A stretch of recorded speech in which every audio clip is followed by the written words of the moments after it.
Hey guys, Edeholland here. Yep, and I'm Cometk, and today Right. is a match between Kaiserklein and Snow as a part of the quarterfinals of the ESOC Autumn Championship. Very soon we'll be starting Yes. here. Seems like both players are comfortable locking into the French mirror. Do you know which maps have been vetoed? Yep, I have them all right there. I just pasted it into the chat. Players might be a bit confused that I mentioned it now, but... Well, that was a quick donation. They will understand. Oh, Mount you got a Taggart. donation? I appreciate that $20 donation so much, and as well, Edie does too. Thank you, Mr. Mount Taggart.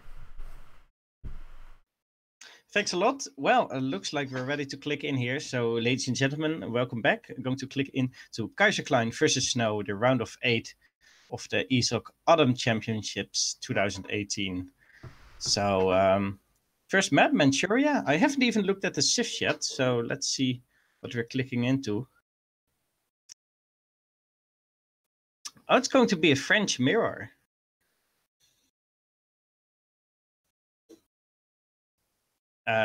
Quite interesting. I think French might be Snow's best civ, actually, or that maybe Brits. Yeah, certainly. But I think both players, yeah. Both players being players, you know, that used to play vanilla, and especially Snow. I know that he's active on that currently, so I think they're both kind of comfortable locking into a French mirror, kind of a classic European matchup. Yeah, definitely. Interesting to see this. It's something different than all the India that has been played, and Aztecs and Sioux, and you know that kind of civ. So I'm quite excited to see some variety here. Yeah, we have not seen many mirrors in this tournament so far, so this is one of the few that we've seen. Yeah, the only mirrors that we've seen. Which is a good thing. Yeah, we've seen basically Indian mirrors as far as I can tell, and not much else. Yeah, I think that's a really good thing. It means that well, mirroring isn't the only way to like counter another civ choice. So quite positive.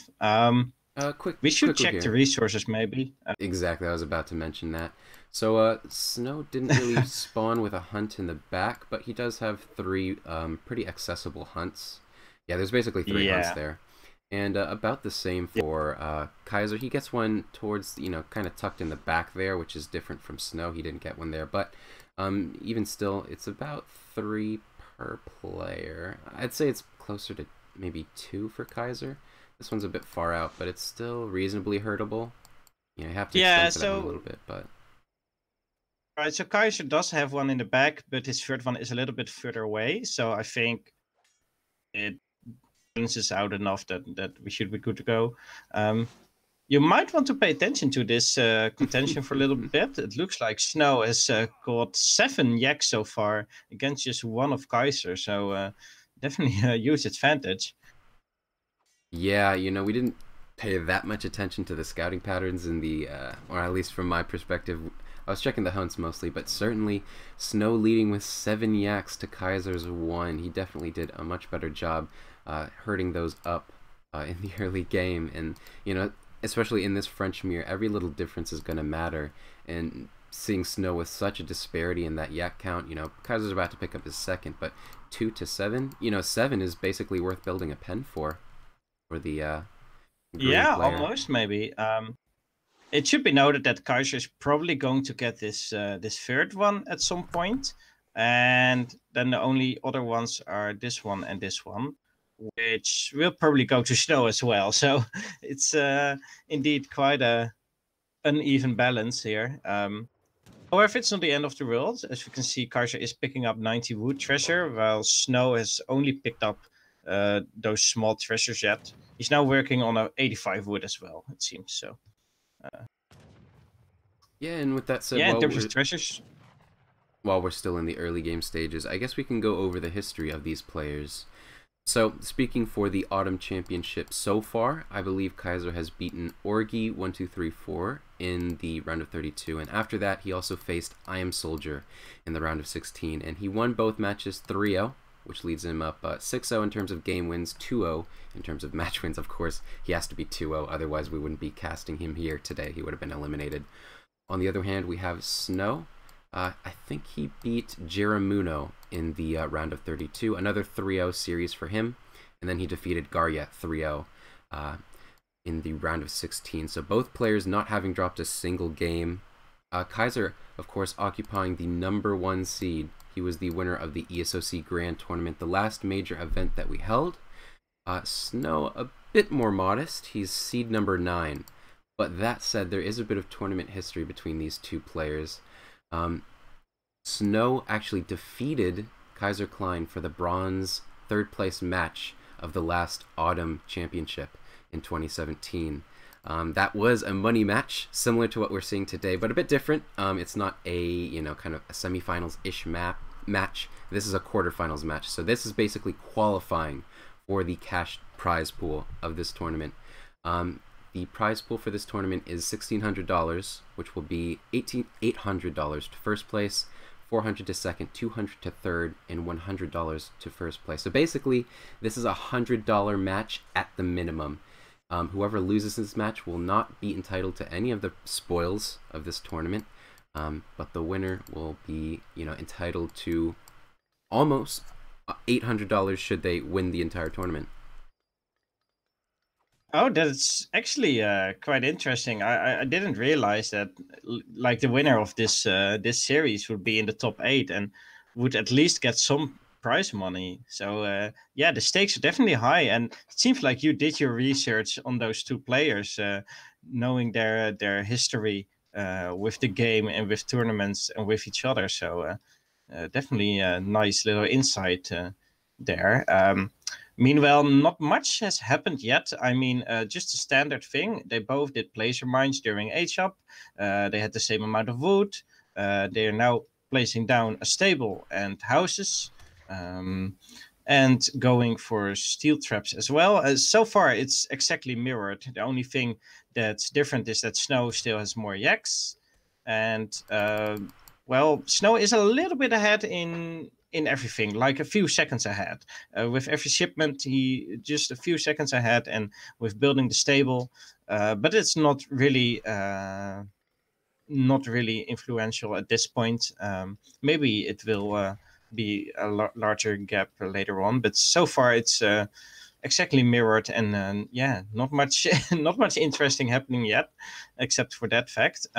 Snow did get the center trade post here, which allows him to get maybe this one in the back at a later point in time, whereas Kaiser is just stuck with the one for now, until he can take out Snow's trading post. So I would say that is a good choice for Snow if he's able to defend it. So yeah, we'll have to see. And while we do have 5 hussars out in the field, I do want to thank Queen of Destiny and Kami Ryu for the donations. Both of you combined totaling around a little more than $30, and I just want to say thank you. But yeah, Edie, as you were saying?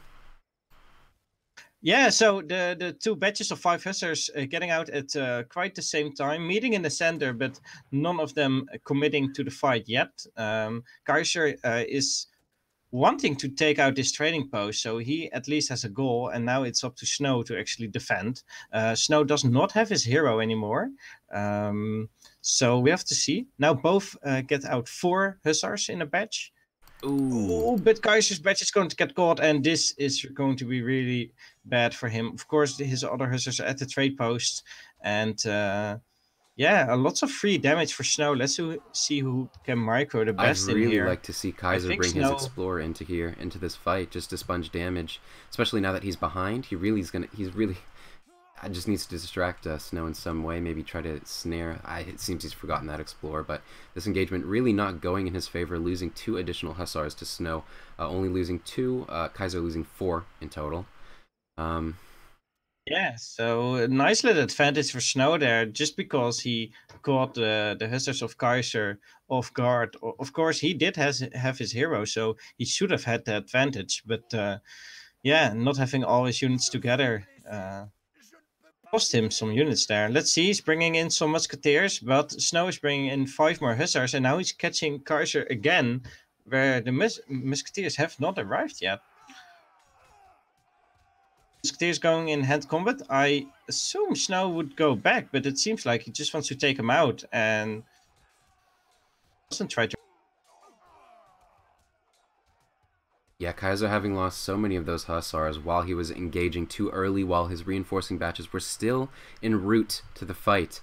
And Snow coming away from that, I believe he started with 12 Hussars and he still has 9 out on the field, killing, I believe, 8 Hussars of Kaiser as well as 5 Musketeers, and only losing 3 Hussars in the mix as well, making some Musketeers of his own and going to harass Kaiser in his base. He has a bunch of low HP Hussars, and those are going to be easily sniped down by the town center, but even still, it's causing so much, idle gather time, penning up those couriers in the base.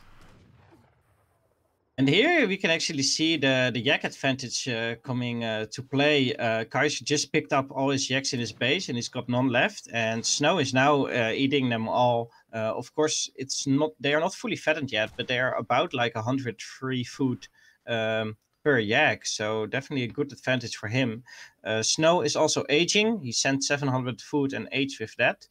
Kaiser is also aging, but he didn't choose to send any next shipment, I think, because, well, it should have been already arrived, I think. So looks like he wants to save his shipment for the third age.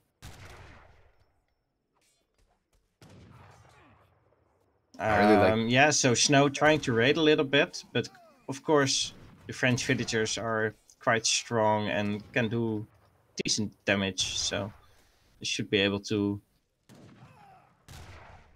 take out a few units. Yeah, that was pretty nice. You know, I think Kaiser took down all of the Musketeers there, as well as 5 Hussars. He did lose a bit of gathering time, again, using the couriers to fight. Not always optimal. They can do a lot of damage, as we did see there, basically killing 1,000 resources worth of units. But still, they prefer to be gathering, and you can see that reflected in the score. Both of the players now being up to Fortress Age. Gonna see some units pop out from each player there. Let's look at the units in queue. And Snow, First skirmishers for Snow are on the field. Ah, exactly. I was about to say I don't see any skirms in queue, but he had actually already completed the batch, and now he has more in training. Yeah. 5 skirms, 5 goons, and he just sent 8 skirmishers. And now he's definitely got the military advantage. 5 goons popped out for Kaiser as well. But of course, when the skirms arrived, they will have to run back. And I'm not quite sure what Kaiser is going to do here to come back. Of course, he does have a lot less military units and also lost a few villagers. Let's see how many villagers he lost. Oh, he didn't actually lose. Yeah, he lost 2 villagers. So yeah, I'm not quite sure what Kaiser's plan is here. Maybe he's trying to just raid hard to get back into this game, or maybe do something with falconets.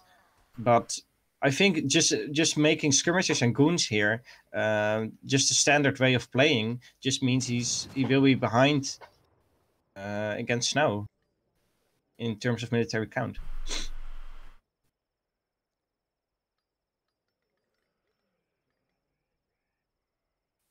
Yeah, the effects of being slightly behind in his build order in the early game, when that just came to market techs and even aging up, that compounded later in the match when he got caught in an awkward engagement and lost so many Hussars and was so behind in score that gave Snow a lot of the initiative.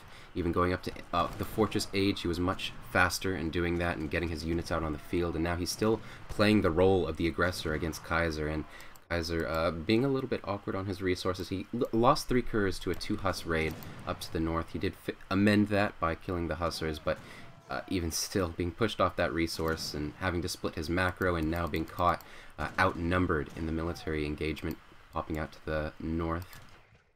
Yeah, where Snow is just gathering in the center of the map, gathering up all the food and gold from natural resources. And, well, Kaiser doesn't have that much left. He definitely needs to secure this hunt, but Snow is putting on a lot of pressure, still has the military and economic advantage. And Kaiser really has to make something happen here. There are 2 falconets, and maybe he can do good damage with those.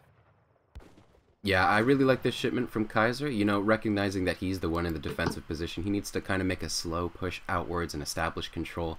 Those falconets are going to do a lot in favor of him for that. kind of game plan.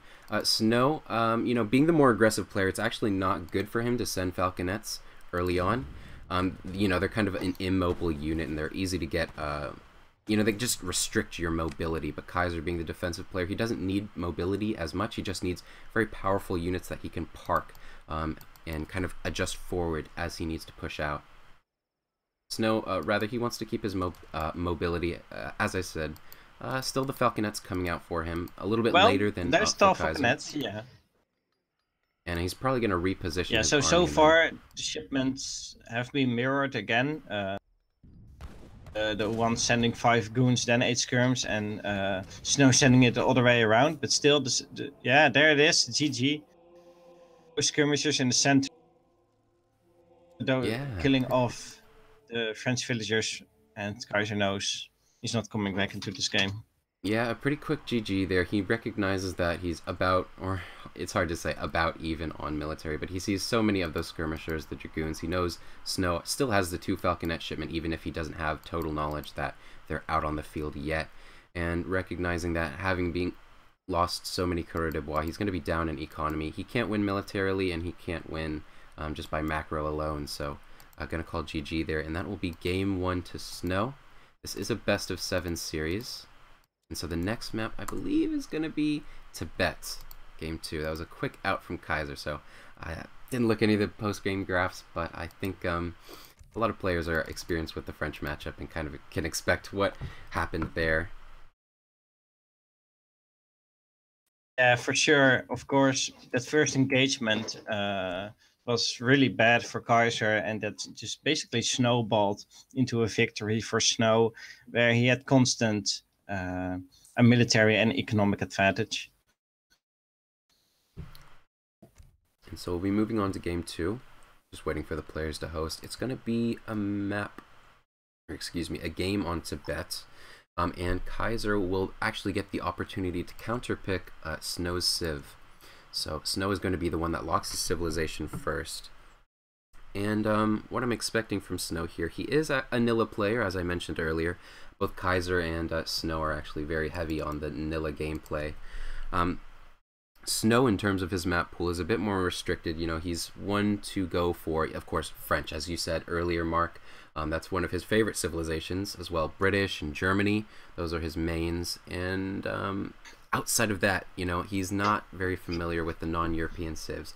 Not that he can't play a strong India or Iroquois or Sioux, but seeing him pick those civs, definitely not something that's going to be in his comfort zone, and I think that's where he usually likes to stay. So having to lock his civilization first on Tibet, what I might expect from him here would be his India or maybe his Germany. What do you think? Yeah, of course. I'm not quite sure. Like you said, Snow is mostly vanilla player, so India would, of course, would be a good choice on this map, I think, just as China is played a lot on this map. But I'm not quite sure if Snow will be comfortable with it. Kaiser might pull out his powerhouse Germany, or he might go for India as well. But I think Kaiserklein is most comfortable with the Germany civ, so maybe he just wants to. Maybe he has practiced that civ on this map. Yeah, so it seems like Snow is at least leaning towards that Germany. We'll wait for him to say if he's locked his civilization here. Yeah.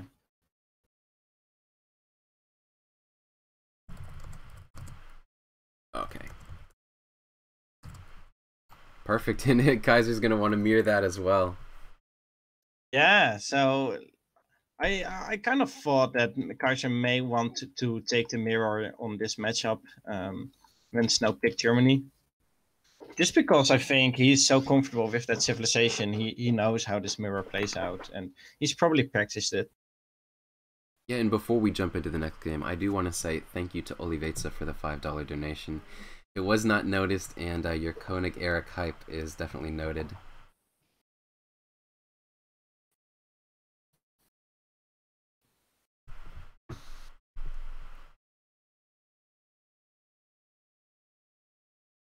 With that said, I don't believe Eric's greening up yet, so we could... Oh, no, there we go.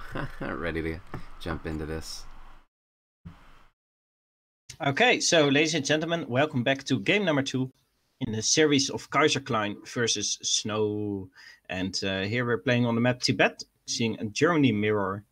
Of course, this is for the Autumn Championships of 2018 in the quarterfinals. So, yeah, quite far into the tourney. The stakes are high, and these players are hopefully ready for it.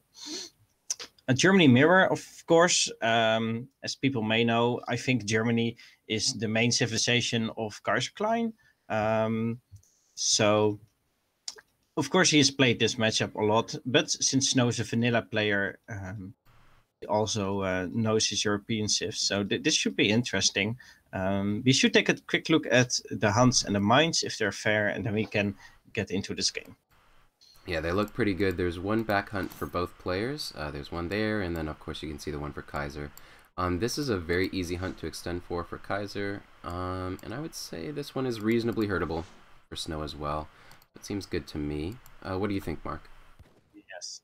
Yeah, it should be fine. I think that should be doable. So there is one thing all right note. to me.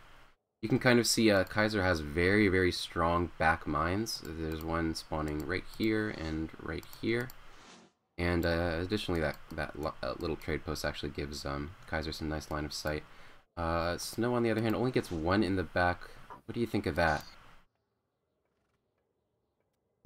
Looks like he has one less mine, Snow, but let's count them out. Yeah. It may definitely be the case. I'm not quite sure how influential this mine is, but since it's Germany, we may want to at least offer him a restart. Alright, do you want to just let him know? Because, yeah, I do think that might be game-breaking. You know, this is going to be a matchup where rating is very important, I think. So both players will have good knowledge of what's going on in the back of their base. But yeah, that additional gold mine is really big. Snow would have to extend Can they forward. read my messages? As long as you have an asterisk before it. Oh, yeah. We are a little bit late with it now, but we should still, yeah. Kaiserklein, yeah, being a bit... we did kind of have that close to the end there.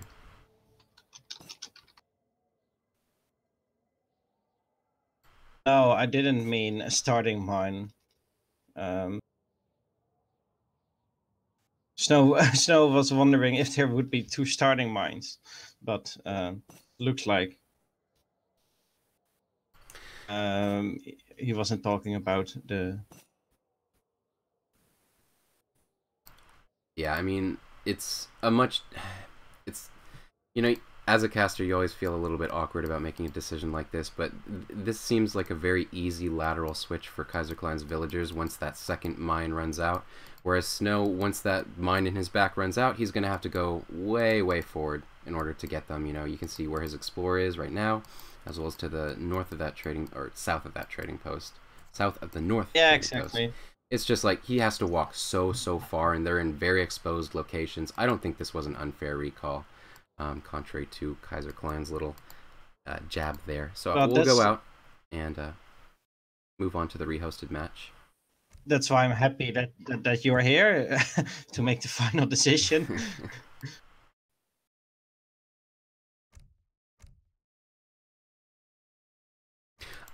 I can understand his annoyance. We did restart that a little bit late, but even still, I think it was the correct decision. Yeah. Ladies and gentlemen, welcome back to game number 2 in the series of Kaiserklein versus Snow for the Autumn Championships 2018. And we're going to play on the map Tibet, seeing a Germany mirror here. This is the second time we started this map because last time the map was a little bit unbalanced. It seems to be better now, so I guess we can go ahead and give this game another go. Yeah, this seems alright. There's an extendable hunt forward for Kaiserklein, and one safe in the back, reasonably safe. One mine for each player. I will say the hunts are a bit better for Snow. You know, he gets 2 in the back there, where Kaiserklein got 2 mines in the back. Now Snow gets 2 hunts in the back, but it's still roughly even. I think that Kaiserklein has 3 accessible hunts, and they both get 1 single mine in the back, and I think that's good. You know, the players can later extend for the mines outward here, say here, you know. So I think this is a much better spawn. Yeah, definitely. Of course, if you want perfect balance, then you should just have fixed maps and not have randomly spawning resources. So this is just something you have to live with, basically. Let's see, Kaiser wanted to take this treasure of 80 food, but seeing Snow's hero here, so deciding to chase that instead and not go after the treasure anymore.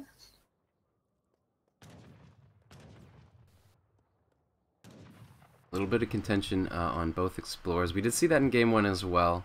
Both players kind of cheekily going for it. I don't think it's going to be too impactful. I think both players are just going to kind of kite each other, deal as much damage as possible, and then screw off to a different part of the map so they can do their other Age 1 things. In fact, Kaiser has line of sight of that 90 wood treasure. In fact, he doesn't.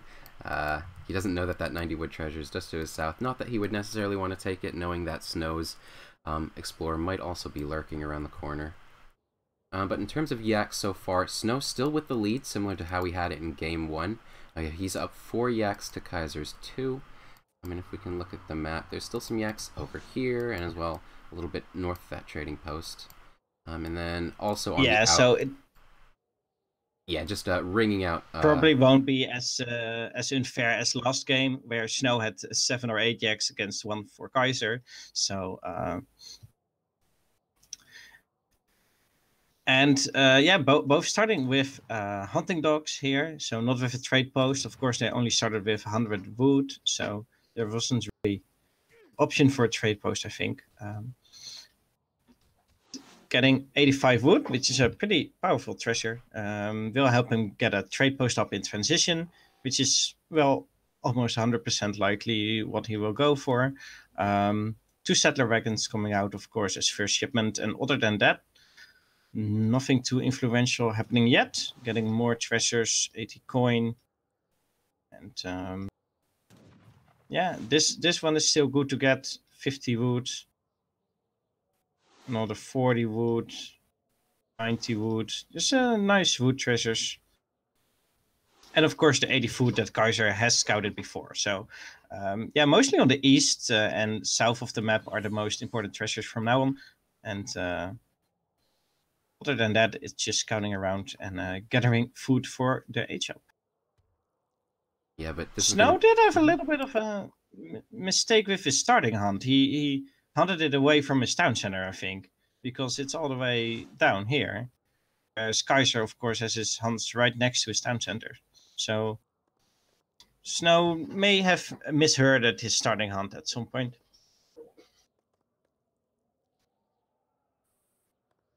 That said, Kaiser laying down the foundation for his first trading post, and Snow moving towards it as well. Doesn't have the wood for it yet, but this is going to be a German mirror, and that XP is going to be very important. Germans do have a slowed XP, or rather shipment progression. I think they're 10% slower on their regular shipment progression compared to a civilization, say, like France or British. The reason for that is, of course, they get 2 additional Yulins for every shipment, so their shipments are always a little bit more powerful than the standard one. But the German mirror. Kaiserklein, both of these players being vanilla players, but Snow is actually the highest ELO rated player in team games on vanilla, and I think in general as well. He has a maximum ELO of 3,400 on team games in vanilla. And when I say vanilla, of course, I refer to the game with no expansions. That means no Asian dynasties or war chief civilizations. But yeah, he's an absolute monster in that kind of bare bones game, and especially the team game macro is going to come into play in this German mirror, I think, with the Vils being so many Yulins being on the map, Vils being so exposed. It's going to be some cheeky gameplay, I think. Yeah, of course, Snow is one who really likes indeed his team games and likes to play Germany there as well and raid the enemy to shreds. I've played a little bit of team games with him, and definitely very annoying to play against. Of course, in 1v1, it's a little bit, you can focus all your attention on raiding, and but still definitely a thing to look out for. Looks like both of them are mirroring again their build orders. Well, except Snow is building a barracks here instead of a stable, so he may have something with double Soldners in mind. Whereas Kaiser's doing the more standard play with the stable. Another thing I should note is that Snow has got the center trade post again, whereas Kaiser has the one on his side. So he's having a little bit of the advantage that he can still get the one in the back, but he will need to be able to defend his trade post. So it's a bit of a trade-off, basically. Yeah, there was a very nice 2 Yulin engage for Kaiser there. He used his Explorer to tank some damage, and then his Yulids were able to get better DPS down on Snow's Yulins, and he was able to walk away from that fight with both of his Yulins still intact and killing both of Snow's. And now gonna go for the throat of Snow's colony. Maybe even taking down a settler wagon. That's a massive a settler wagon. Nice. Yeah, and putting Snow on the back really foot. Yeah, and he did run with his cavalry right past his barracks, so he knows there's double Soldners around. Those double Soldners are also scouted, but he hasn't been caught yet. So these double Soldners so far have only been scouted, but haven't done any damage yet. And only now they're going to Kaiser's base, but unless they can take out a villager, it should be hard for them to deal really good damage when Minutemen and Town Center Fire are coming out. They're now taking out the villager here that was herding, but other than that, so far Kaiser has definitely got the advantage by killing a settler wagon and not just a villager. Let's see if Snow can do some more damage here in the base of Kaiser.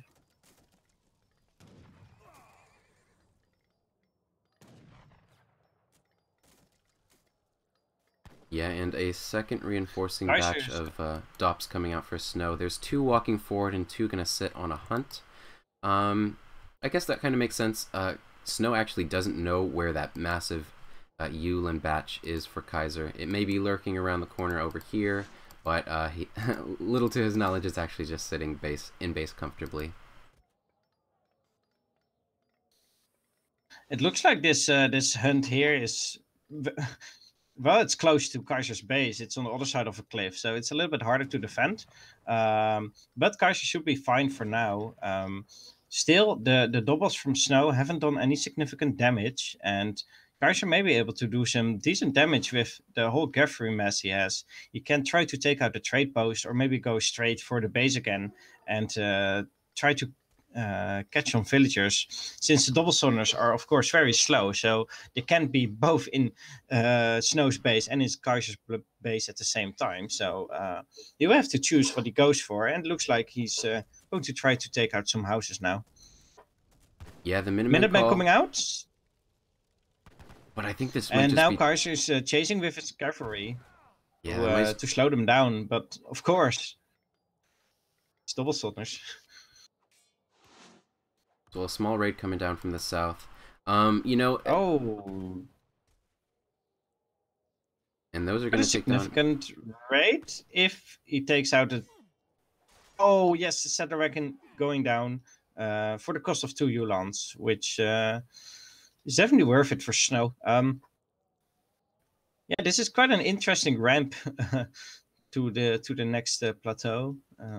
Something I don't always see on this map. Another villager going down for Kaiser here. So now Snow is aging up. Kaiser not yet able to age up. Maybe he has to eat some of his yaks. Yeah, he's going to do that now. And he has to get a little bit more gold in before he can click the age up button. Yeah, I think having been pushed off that coin mine to the south and having no coin in his base, eating up that single gold mine that was there, Definitely puts him a little bit farther behind than the Snow, the green German player to the north. In fact, he still had his coin mine in base. It's going to run out very shortly here, but I think he distributed some of his villagers over to the coin mine very sneakily, and he used that. Actually, that one's just been eaten up. So, you know, still having that coin mine in base and having enough resources to age up, I think that was just a proxy of starting with the Doppelsodners and not making as many units in Age 2 as a Kaiser did. And basically that so right now Kaiser... Yeah, it gave him a safer... Kaiser now has the military advantage. Yeah. Another settler wagon gonna go down for the green player, and that does even up a little bit of the economic disparity. I think Kaiser was down 3 villagers for about a minute there, but that's going to even up again. Yeah, so this is quite interesting. Of course, Kaiser had more units while aging up, but it also meant that his age up would coming much later. He's only now clicked up. Snow is coming in with his Doppelsodners. They're almost going to be veteran, and 3 war wagons are on the way as well. But those Doppelsodners not veteran yet, so he would want to wait a few seconds more before actually going into this fight. Of course, he does have the advantage in terms of military mass here. So he may just want to take this fight anyway. More villagers went down for Kaiser there, but he did shut down the raid with his own Yulan. Snow did decent damage here, killed more villagers as well, and all the Dops for Kaiser are down. Yeah, all the Dops are down. Yeah, the 3 war wagon shipment coming out for Kaiser, but it's a little bit late, you know, him having delayed his fortress age up time to build more units in Age 2. You could really see that. You know, Snow aged up earlier and was able to push out earlier, killed a bunch of villagers as well as killing some of the villagers in back while distracting Kaiser's main Yulin mass. Yeah, like you said, that was a lot of damage dealt to Kaiser. Yeah, and going to be quite hard for him to come back from this. He now sent 3 war wagons and built 2 as well, so he's got 5 of them in total. But once the Doppelsodners from Snow get up close, they're going to tear away at those war wagons and Hulans alike. And it's going to be hard for Kaiser to really push into here, I think, especially since Snow still has Minutemen available. It looks like more Yulan are still on the field, and they're going to raid here. Of course, Snow has raided here for 2 or 3 times so far, so he knows there's villagers there. And this may actually be a huge blow, what is happening here. This may actually be very big. Yeah, Kaiser being on top of it, he did notice that very quickly. But even still, these villagers are in such an indefensible position. You know, there Definitely. are no... Kaiser does have his Yulins coming in from the back, but that's his entire mass that's going to be, you know, a little too late. He did lose a few villagers, but even still, like, if those Yulins from Snow dies, he's going to get scouting knowledge of the entirety of Kaiser's cavalry mass. Yeah, and Kaiser trying to raid here as well, but there's a tower up, and that's quite hard, making it hard for him to actually catch some villagers there. I'm really happy with the rehost that happened, and with the map he got after that. On the other hand, of course, this cliff is not something that, well,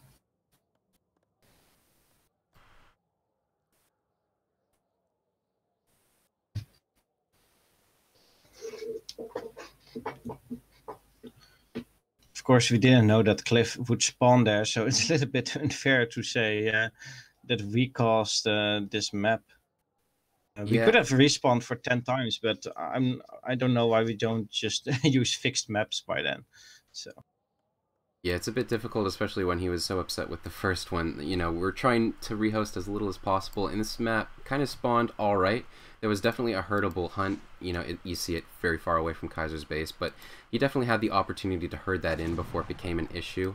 As well, you know, Yeah, and Snow was of kind of course, on an awkward position where he didn't have any hunts in the early game, but he just wasn't pressured, and then he built the outpost, and, you know, he just kind of had a defensible position. I mean, he set that up for himself. yeah, exactly. Yeah, so... Yeah, so Snow built this outpost as a response to getting raided, and, well, I think that's... That's alright. There are more Okay, so important things going on in this match right now. You can see a yeah, bit of a base definitely. trade going The on for township both players. cars are going down. And I'm not quite sure how Kaiser is going to get back into this. He is raiding here, but there are not a lot of villagers in the town center, in that tower. Most of them are in the town center by now. They almost all of them have escaped. Let's see, all the villagers for Kaiser are here, but Snow, yeah, Snow is going there, and that may actually be the game-winning blow if Kaiser cannot defend that properly. Snow is a little bit ahead in military population, but not too significant. But he is way ahead in terms of economic population, and that's definitely very influential. He still has his town center, whereas Kaiser doesn't even have a tower, so he cannot actually ship anything at this moment. So I don't know. This seems like a really bad position, a really tough position for Kaiser to be in.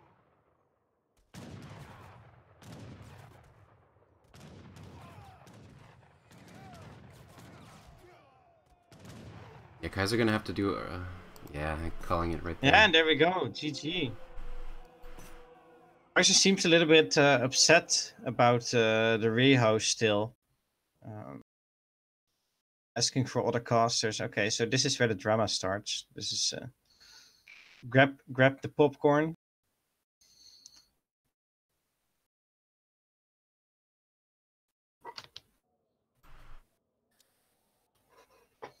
Yeah, I'm not really going to into discussion with Kaiser here. I'm not feeling that. Don't think it will be necessary to do that.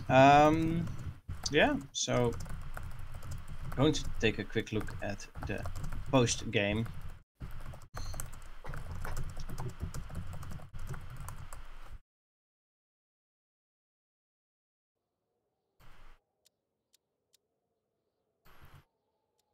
Yeah, we can look at the post-game graphs. I want to look at the villager graph especially. You know, there were a few raids that went on. Snow did lose that settler wagon early, but he did follow that up by raiding Kaiser a little bit. Did take down at least one villager. I think that was the one that was hurting the hunt towards Kaiser's base. That made it a bit awkward for Kaiser, especially in the transition up to Fortress Age, to continue to gather food and get the resources he needed to age up. Especially considering that Kaiser's kind of stayed in Age 2, or not stayed in Age 2, but he made more Age 2 units than Snow did. I believe he made probably like 15 Yulins, and then he made a small... I'm not sure if he made a small Doppelsodner batch. I don't quite remember. Even still, you know, he sent the 700 wood first, got that barracks out a little bit later than Snow did. He kind of just committed to the Age 2 a little bit differently than Snow did. And we saw the results of that, especially in the early Fortress Age, where Snow had that engagement, bringing his veteran Doppelsodners to Kaiserklein's forward hunt that hadn't been herded in, and there was a big drop in villagers there later in the game, and that just, yeah, very awkward for Kaiser. Yeah, definitely. I have since moved out of the game and see if anything was happening in the lobbies. Doesn't seem like there's a lobby up yet, so maybe they aren't sure who is going to host yet.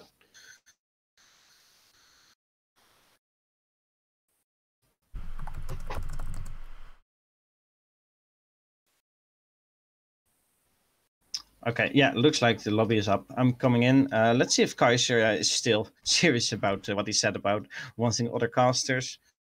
I don't believe so, and we'll move on to... Well, what I also think is that we can just arrange with both the players that we are just never going to rehost the map anymore, and they will have to use one rehost per map themselves. that is something I would be in favor of. Because it seems like everyone is always disagreeing with the decision of the caster, so why not just give the power to the players themselves? But I don't think that's something we can implement now, but it is something I would like to see in a future tournament. If you give the responsibility to the players, then at least the casters can never be wrong.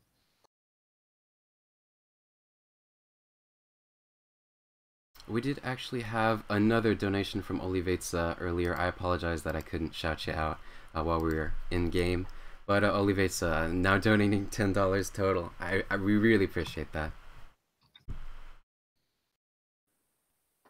Yeah, definitely. Thanks a lot for donating. It helps us host these tournaments. All your money goes to hosting the tournaments, not to the site or to the staff or anyone else. It goes strictly from the players to the players. So looks like he's going for Russia here on Gran Chaco. Of course, Kaiser does have to pick first here.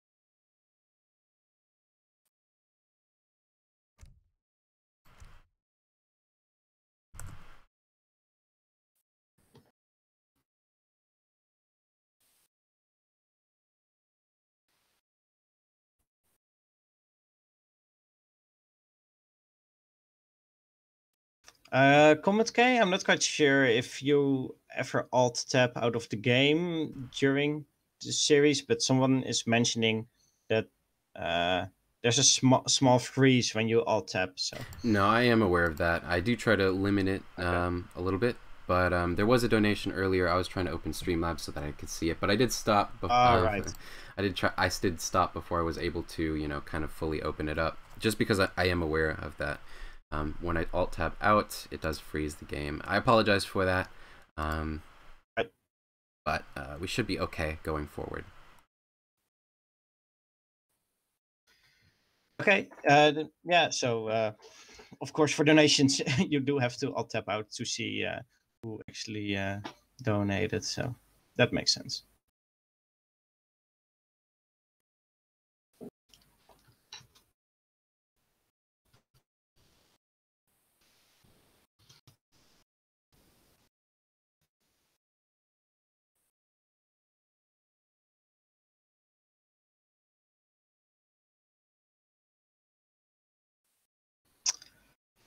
Water, be right back. Looks like Snow taking a 2-minute break to get some water. And meanwhile, maybe they are thinking about what they're going to do in this next matchup.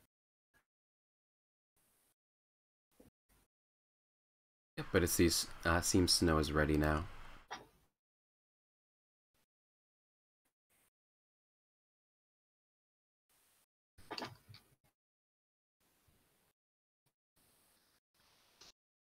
So we're waiting on you.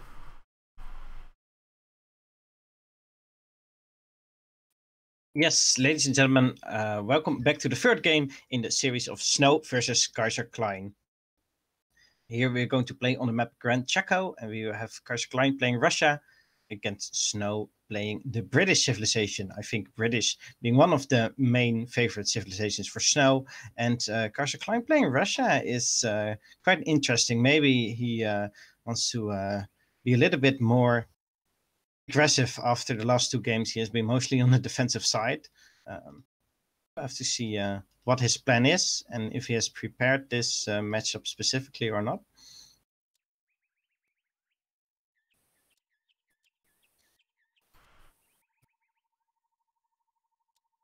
Yep, but spawning to the south of the map is going to be Kaiserklein. In the color blue, playing as the Russia. And in the north of the map, with the counter pick advantage, is going to be Snow in the green color, playing as the British. And if we Yeah, so if you still want to check the hunts and the mines, I'm not really going to bother with that, I think. But I'm going to take a look at the more interesting stuff, like the llamas and the treasures that are on the map, because that's the stuff that matters in H1, of course. Yeah, so there are some llamas distributed, but none of the players have gotten any of them yet. Getting their houses up.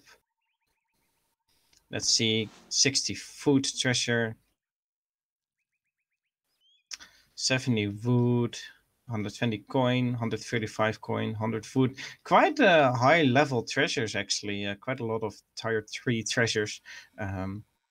With almost all of them having 2 guardians. So in most cases you can shoot one of the guardians and then try to kill the other with the brute force of your hero.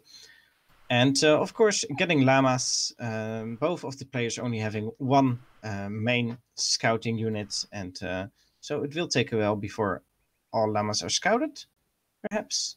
A little bit of a contestation about who's getting these ones. Looks like Kaiser's got them. Now he just has to bring them back to his base. Snow is trying to slow down Kaiser by getting into melee with his hero, but Kaiser may be able to escape with the llamas. Snow does have 2 llamas of himself in his base. So yeah, looks like the llamas have escaped, but now the heroes are still in melee attack with each other, and I'm not quite sure if Kaiser can escape. And if he can't, that means that he will have to lose a lot of HP on his hero, which isn't so good for him. Maybe he can try to escape by using these trees and animals to his advantage. It's hard to escape from this battle here, but it is definitely possible. There he goes. He has escaped. Still taking some range shots, so he's below half of his total HP, but still able to get back to his base alive. Yeah, I think the important part is that the llamas were escorted safely back. He is going to take a bit of more damage than he'd like to on his Russian Explorer, especially both of these civilizations, as you said earlier, only starting with 1 scouting unit, so it's very important to keep them alive and healthy and safe. And, Kaiser losing a lot of HP on his, but I think with what he's scouted of the map so far, he's kind of okay. He does have a small llama advantage, but that may be mitigated very quickly here if Snow is keen to notice those 2 llamas down to the south of where his explorer is. But passing That's them up... Fog of War. Turning on Fog of War, it seemed like he had to see those, but looks like he just barely didn't. He's now coming back, so maybe he had a little bit of a delay. And Kaiser actually go for it too. So here's another llama contestation. Well, still in the first age. It looks like they both got one of them, so maybe they're just happy with this and go on their own way. Forward market here for Russia. Of course, this market is not going to be for any aggressive play, but it's probably going to be for line of sight, and because there was a villager there anyway, and now he's bringing forward more villagers, probably to build a blockhouse with, I think, even closer than the market is, probably very close to Snow's base. Snow aging up a little bit before Kaiser, but of course that is useful. Russia isn't the fastest with aging up. Outpost coming out for Snow as his age-up politician, which is normal, especially against Russia. It's a very strong choice and helps you defend your base until you're ready to push out. And there is the blockhouse. It's not really defending a lot of stuff. Maybe this hunt next to it, but well, it's still in a good position and makes it harder for Snow to push out.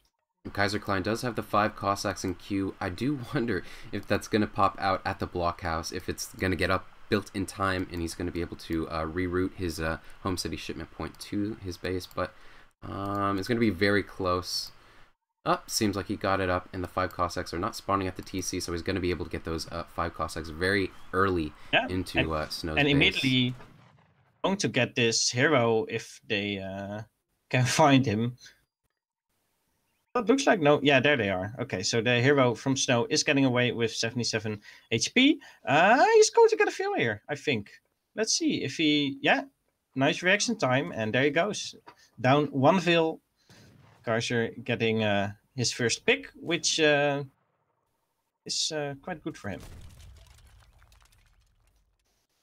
I'm secretly rooting a little bit for Kaiser here. So maybe my commentary will be a little bit biased. 5 musketeers now out for Snow, so he's able to defend himself against the Cossacks, and those Cossacks will not really be very effective anymore until more units for Kaiser have arrived.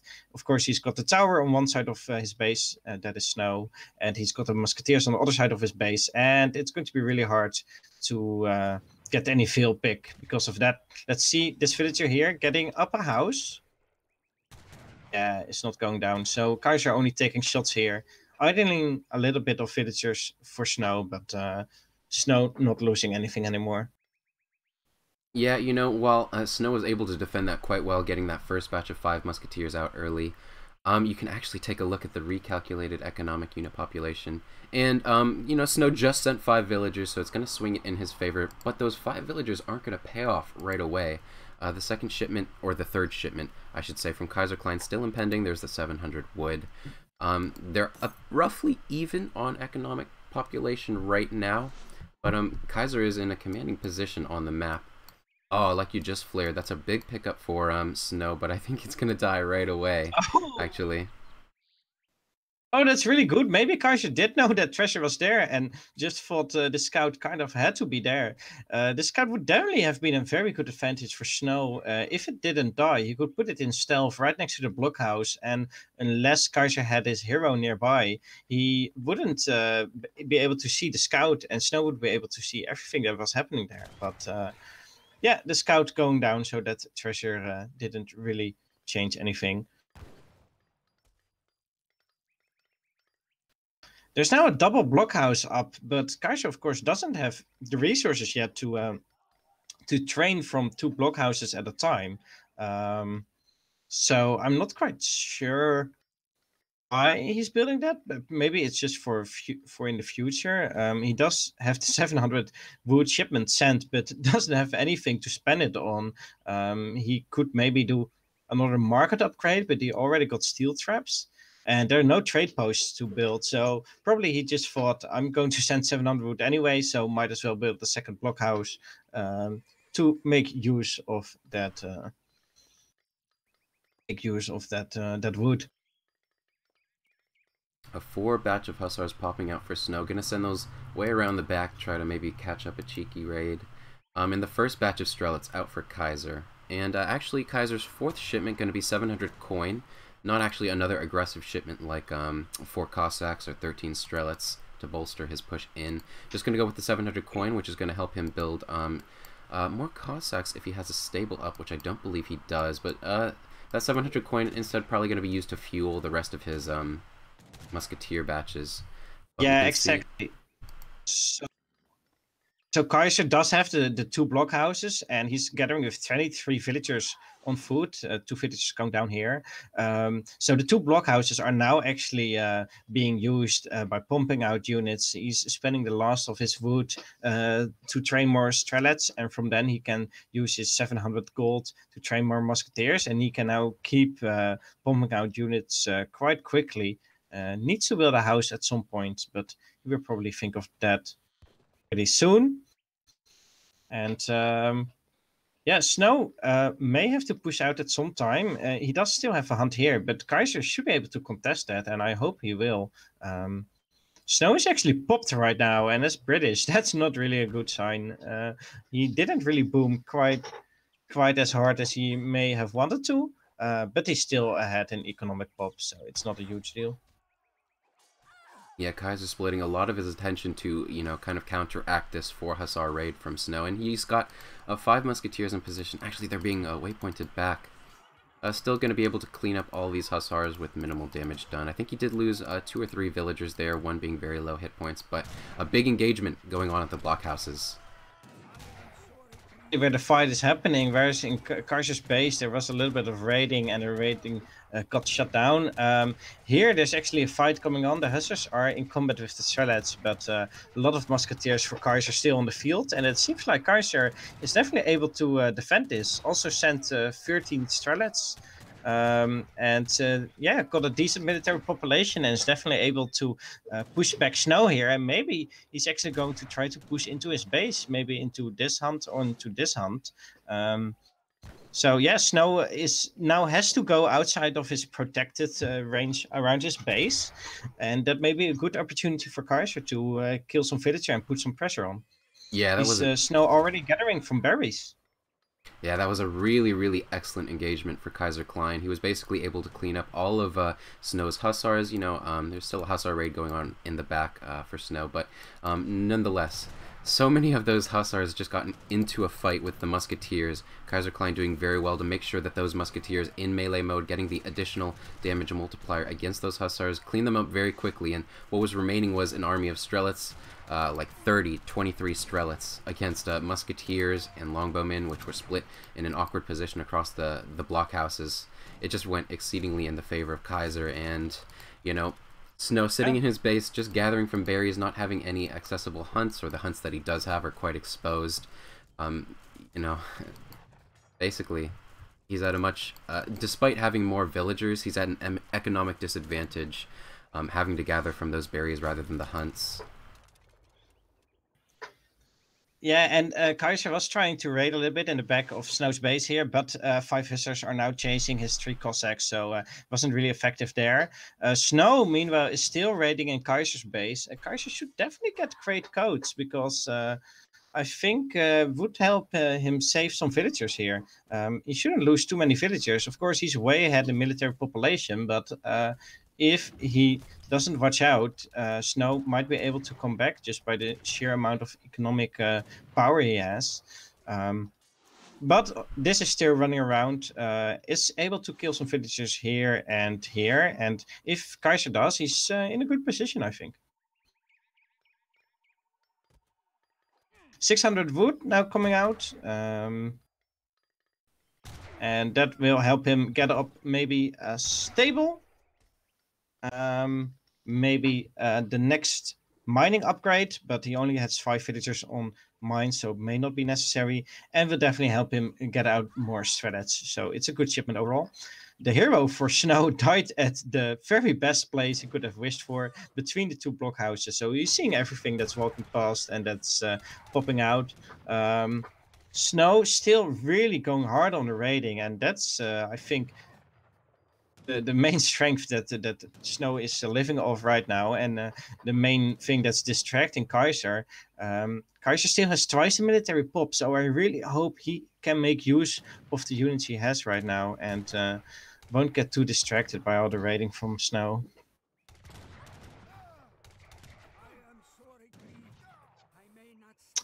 More raids coming in here. I wish Kaiser uses his 600 wood to maybe build a blockhouse somewhere else, just to secure his villagers a little bit better, because he really doesn't want to lose too many of them, or he's going to have a hard time pumping out new units. Looks like Kaiser thinks, okay, I've got the military advantage. Maybe he's expecting Snow to age, but I probably just thinks, okay, Snow doesn't have a lot of units left. I'm going straight for the town center, and that can be quite huge. I'm not quite sure how many villagers are in there, but if he's losing this, it's definitely a big deal, especially since Snow doesn't have a shipment rally point at that point. When that happens. With that said, I think this is actually going to go very well for Snow here. Ransoming his Explorer. Oh. And the Hussars coming in from and now all Minutemen angles, have also popped out. as well as all the villagers Yeah, the from Hussars. the base. The Hussars going straight for the Strelets there, and this is actually a huge turnaround point for Snow. I think he had the best fight he could hope for. Still doesn't have a town center or shipment rally point, but had a very good fight here, and is still ahead in economic population. I hope Kaiser can use his the wood that he still has left to build outposts. Maybe he can build 2 blockhouses there, because he needs something to make sure that Snow doesn't get his eco back up and doesn't get in a good position here. Yeah, despite Snow pretty much making Kaiser the best of that engagement great. as he possibly could, Snow lost his TC, he lost a bunch of villagers, and he lost all of his hussars. So Kaiser, the engagement went roughly even, and that plays into the favor of Russia. 5 Hus Yeah, gonna I deter. think so too. And now Kaiser is getting up a blockhouse here, just as I wanted him to do, basically. And military population still way in favor of Snow. But of course, a few of them are Minutemen are going to quickly sniped off. And now that the blockhouse is up here, I think Kaiser should be able to defend it. But there's also an outpost up for Snow, so it's hard. Maybe Snow is getting the advantage out of this fight. Yeah, certainly, with so many hussars still alive, Kaiser doing his best to snipe them down so he won't be snared by them, continuing to take TPS from those slower British units. But still got those hussars alive, but they're going to be in an awkward position, might get sniped down by the blockhouse as well. There goes one.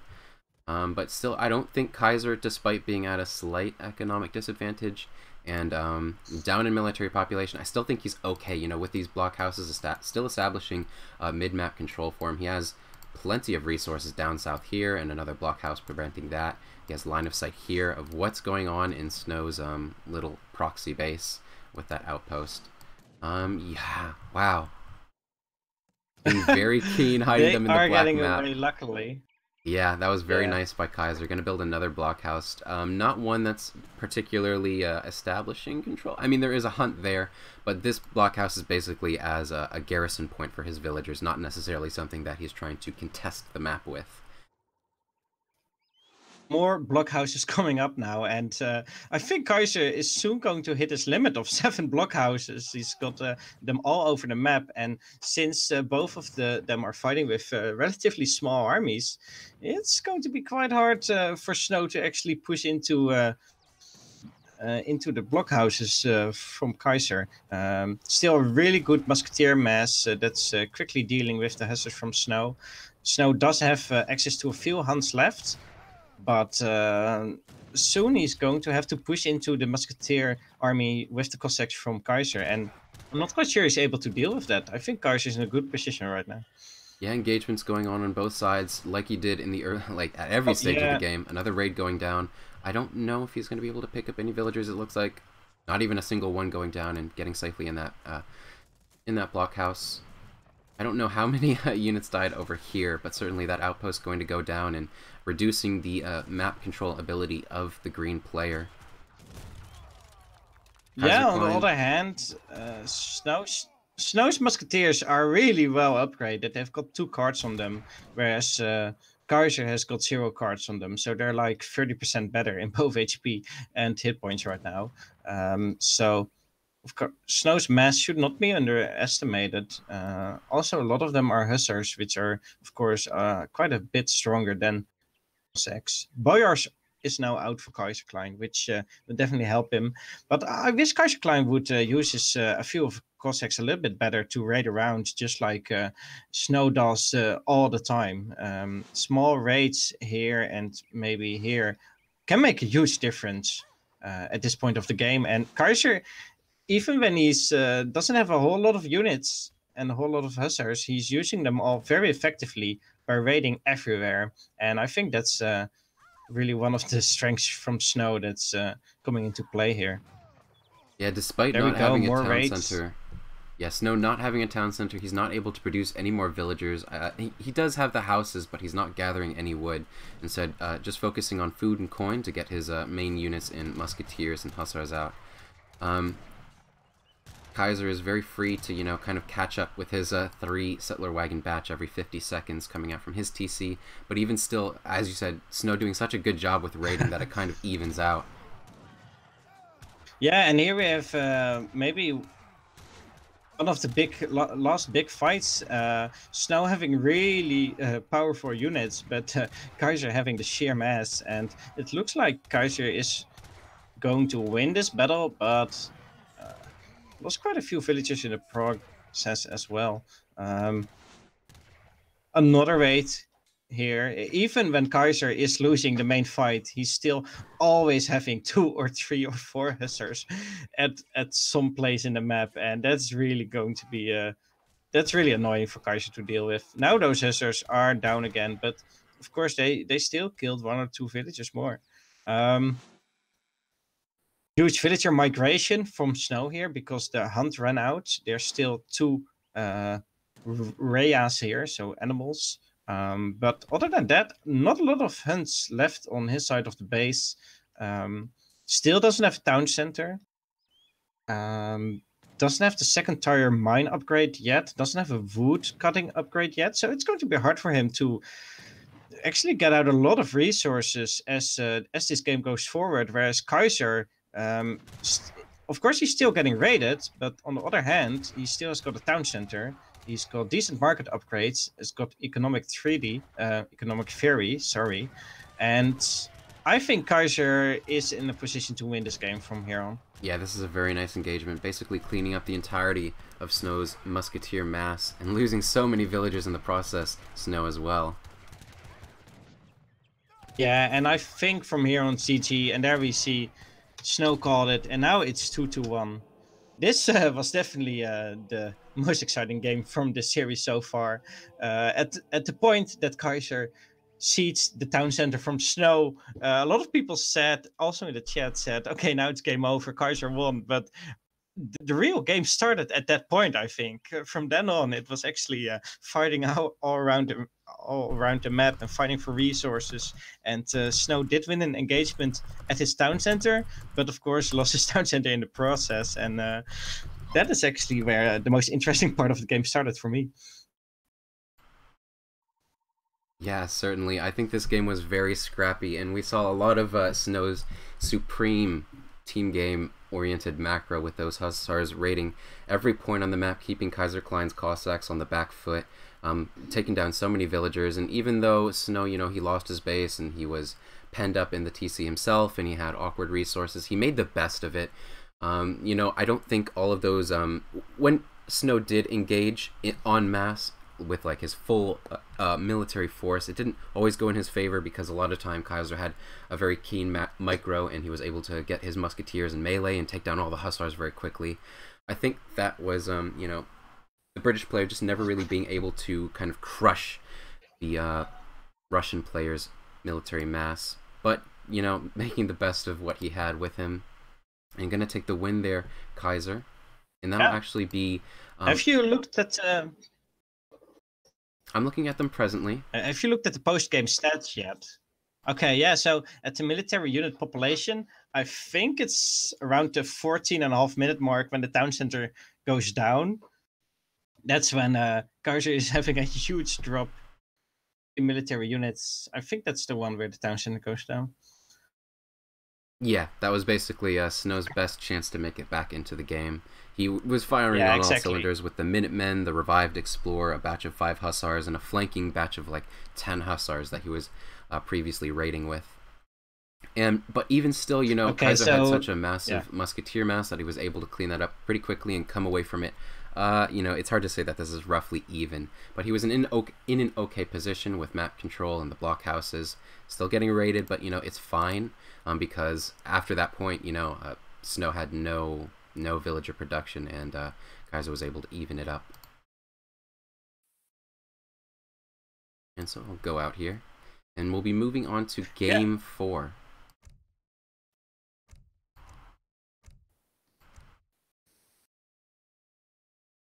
Which is going to be on Hudson Bay. And in fact, winning that game, that was Snow's counter pick. So he got to counter pick Kaiserklein's locked civilization, but it's going to be the opposite here. And Snow is going to have to lock his civilization first, and Kaiserklein is going to get the opportunity to counterpick. And we aren't halfway over the series yet, right? So no reset, I believe. Nope, there's no reset. And I believe Kaiser cannot play Russia, Germany, and what was the civilization he played in game 1? French, French, French, perfect. Snow cannot play French, and British. But it seems like Snow's gonna go with the Sioux here.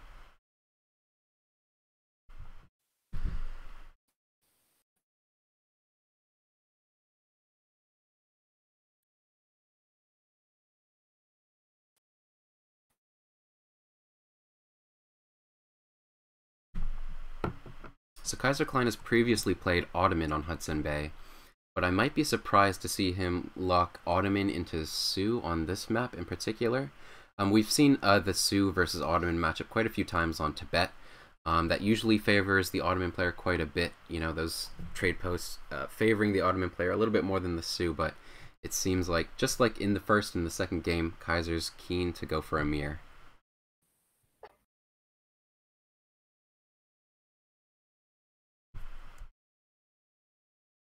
Oh, we did get a donation earlier. Let me just check Streamlabs real quick. Hey. And that was a $2 donation from La Castet. Thank you so much for that. I wonder if during a Garya cast he would also blame lag.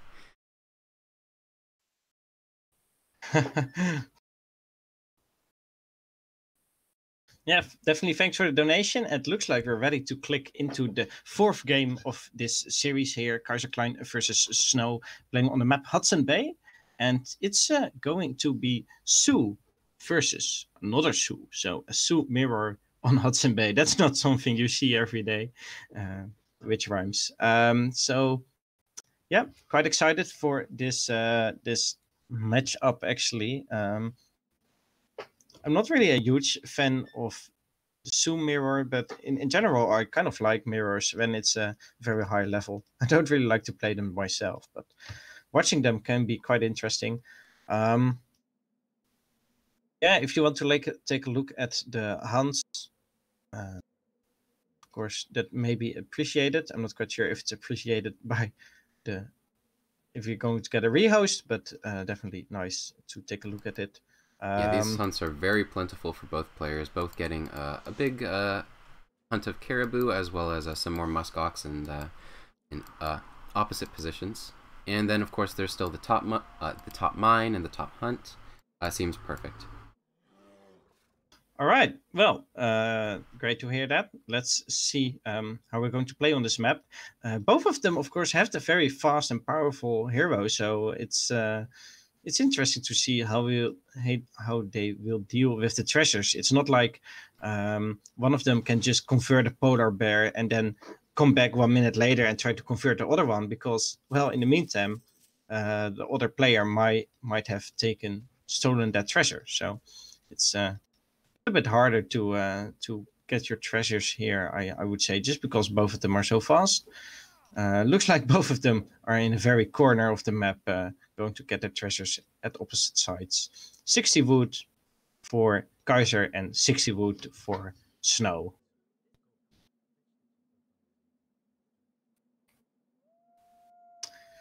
So so far, perfect mirror.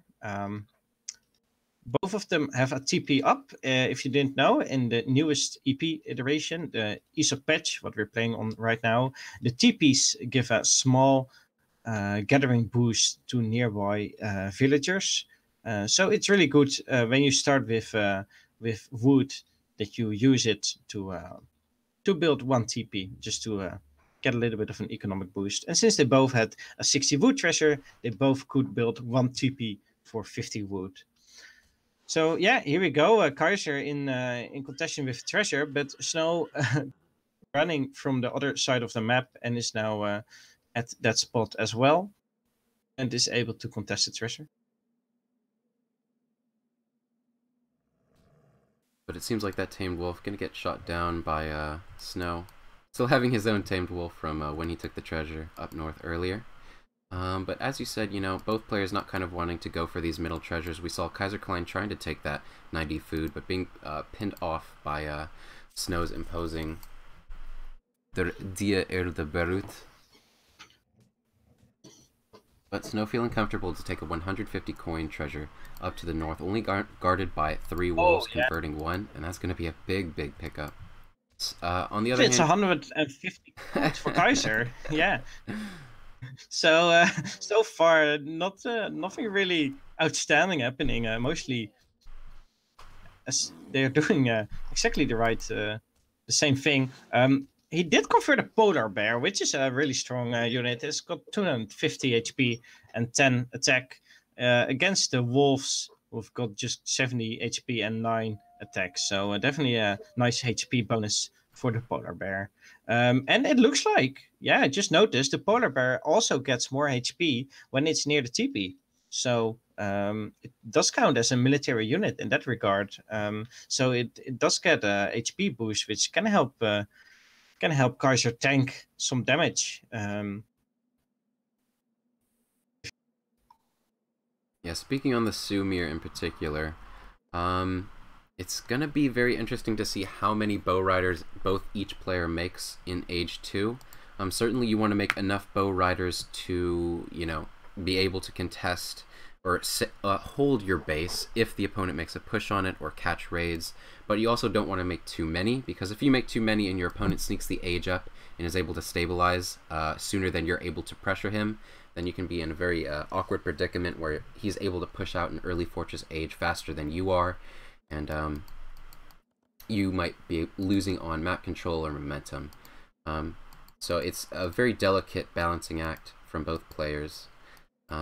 On this map, you know, we can see so many of the hunts in their base. There's a lot of safe resources. So I would expect to see a bit more greedier play. I'm expecting some semi-FFs, to be honest. Don't think one of them will go full in rush. Sioux, with the TPs, are actually quite capable of defending against the rush. More than before, I would say. So, and yeah, both having a lot of resources in their base. Probably going to be a little bit greedier and going for a third age rather than a second age play. Yeah, but if the Kaiser's not careful, he's in fact going to lose that 135 XP treasure. He's losing it. Yeah, that's quite a big deal. It's like, at this point, I think like 1/4 of a shipment. Especially considering that Snow spent that time building his second trade post, whereas Kaiser, instead of getting the second trade post, he was trying to get that treasure to kind of, you know, it wasn't intended to even it out, but it kind of would have done something like that. But instead, Snow sniping that.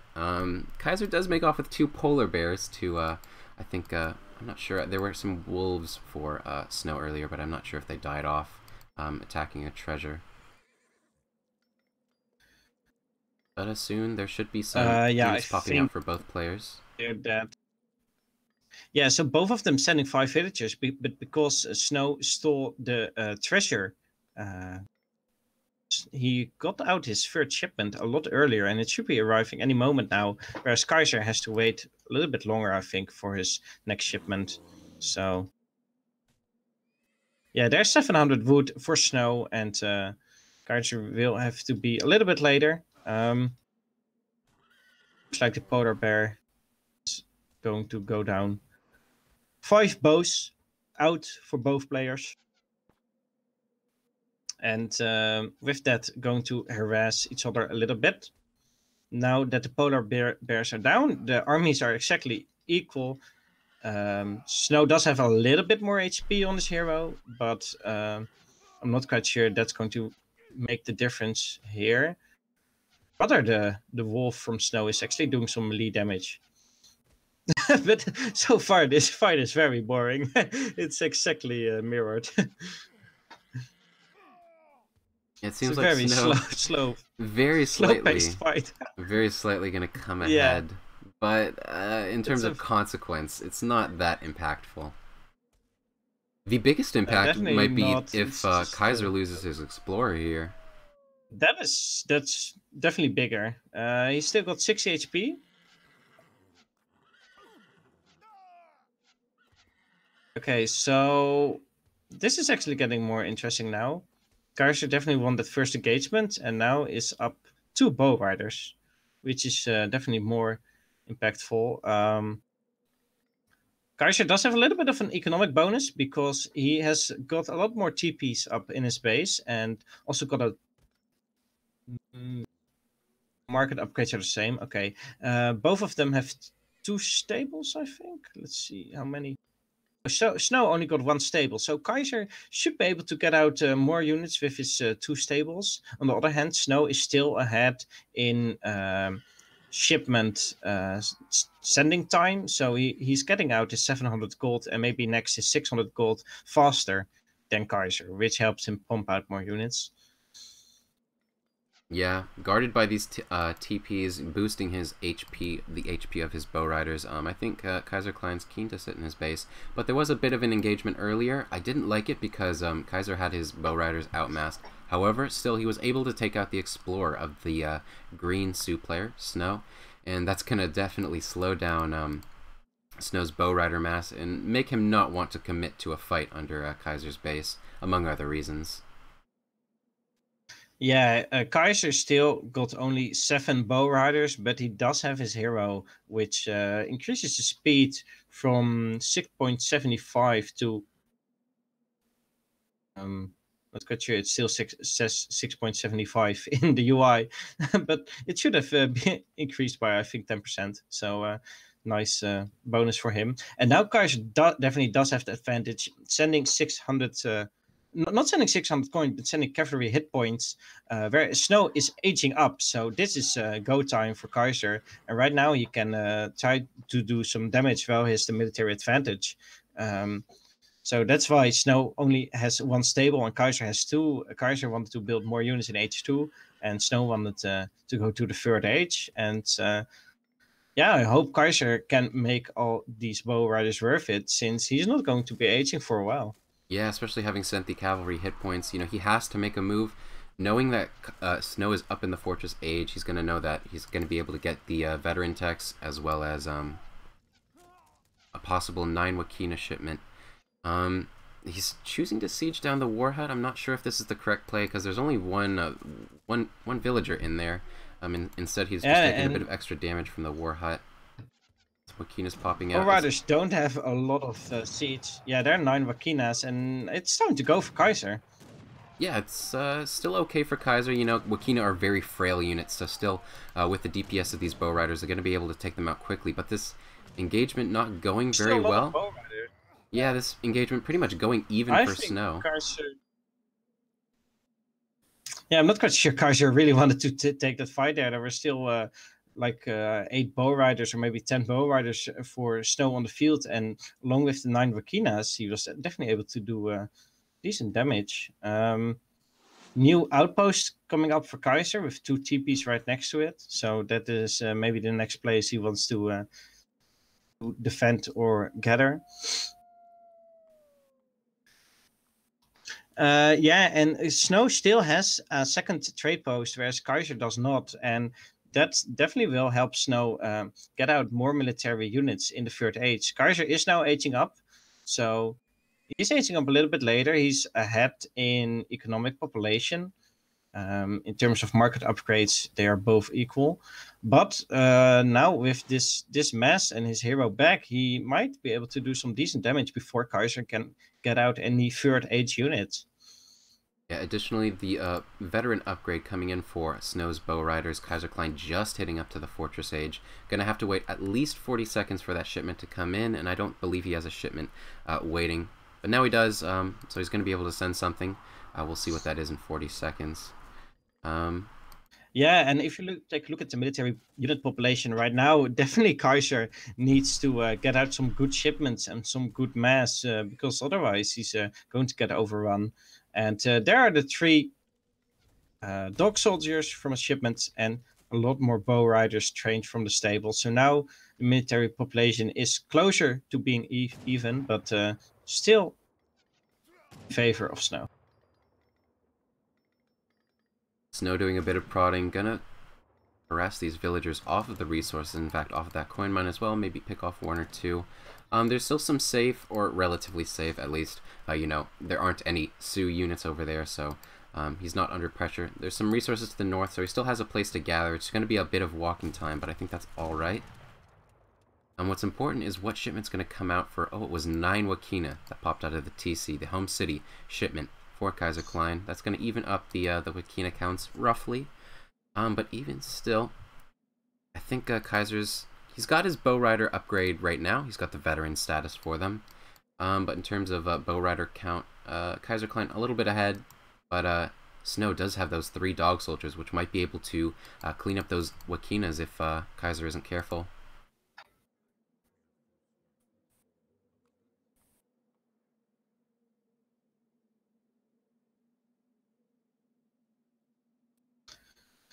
Okay, so Kaiser still a little bit behind in military population, and in terms of economic strength, the other TPs in his base are still very good to get more HP on his units, but not for actually gathering any faster. So I'm interested to see how Kaiser will be able to get back into this with getting more military population, because it's 72 against 45 right now, and it's not looking too good for Kaiser. 5 X riders are out for Snow, and now he's got a really versatile military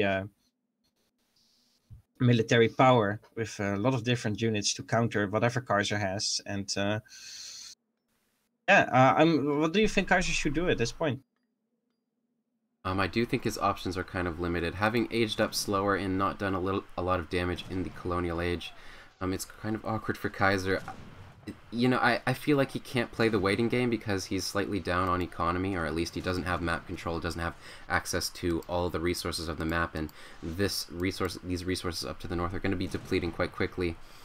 That said, Snow does have a lot of axe riders, which don't fare very well against the bow rider mass of Kaiserklein. However, still soaking damage. Snow's military units, the Wakina and the bow riders in the back, going to be able to clean up those bow riders of Kaiserklein. But 3... Yeah, there are 3 dog soldiers. That's good for Kaiser. That's really good for him. But they maybe get picked up quickly by the bow riders for Snow.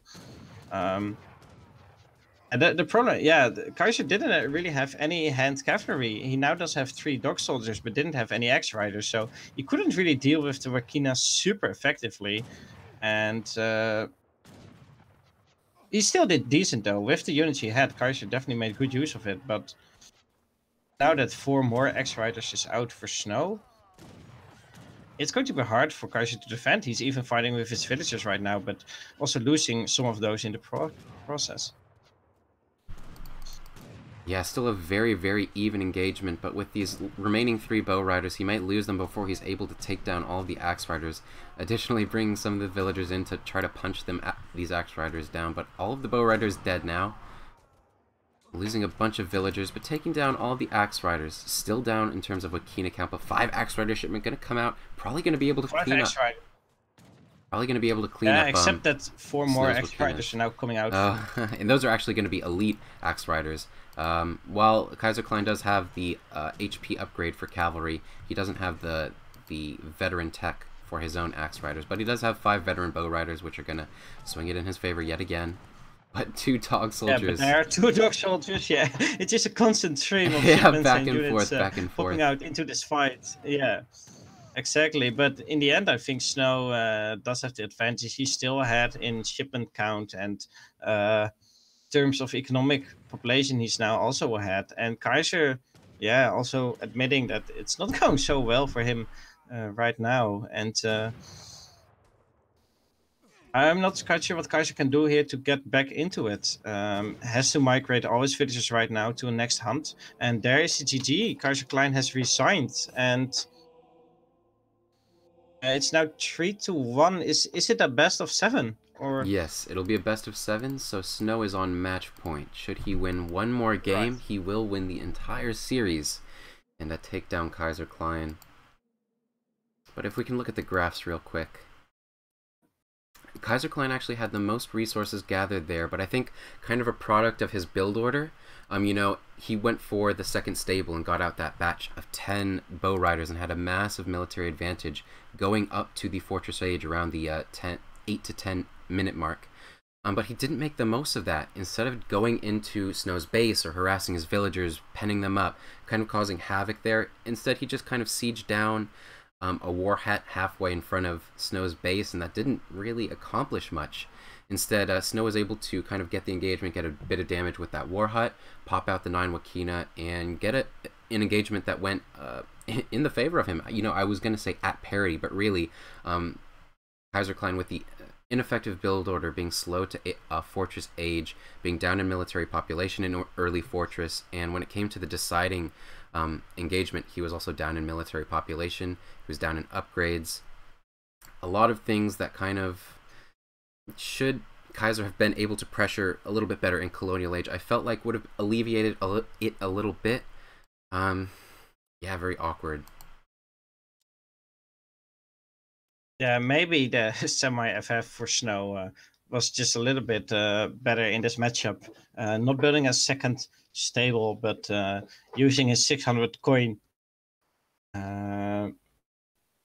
shipment to age up with was definitely a huge advantage he had over Kaiser. Yep, and so that'll be game 4. The series is up 3-1 for Snow, and Snow is on match point. Game 5 will be on High Plains, if I'm not mistaken. That's going to be High Plains. And again, Kaiser will lock first. So Snow is actually going to get the opportunity to counterpick here. And I'm actually not sure if either player has played on High Plains yet in the tournament. Both players finishing out all of their series 3-0. Neither of them has lost a match up until this point.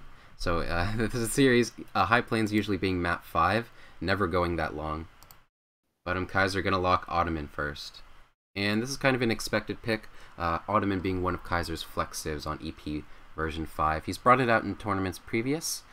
We saw that in the ESOC Grand Tour using Ottoman against, I believe it was Neutral Bar's Sioux.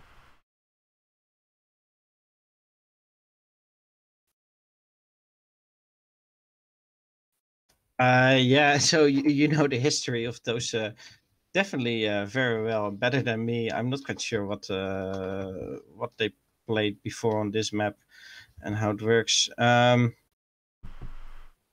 Seed 1 is useless, he's saying. Oh, he's basically saying Hasa is worse than Snow, so I guess that's a compliment to Snow in some way.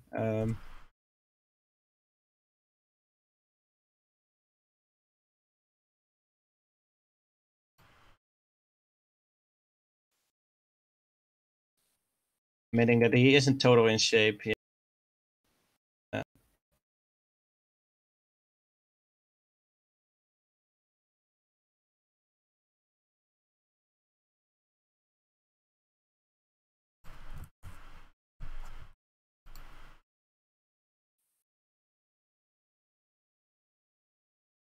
Yes, so the civs have reset, so they Snow can play Germany and French and Brits again, and Kaiser can go for Germany again as well. But Hello.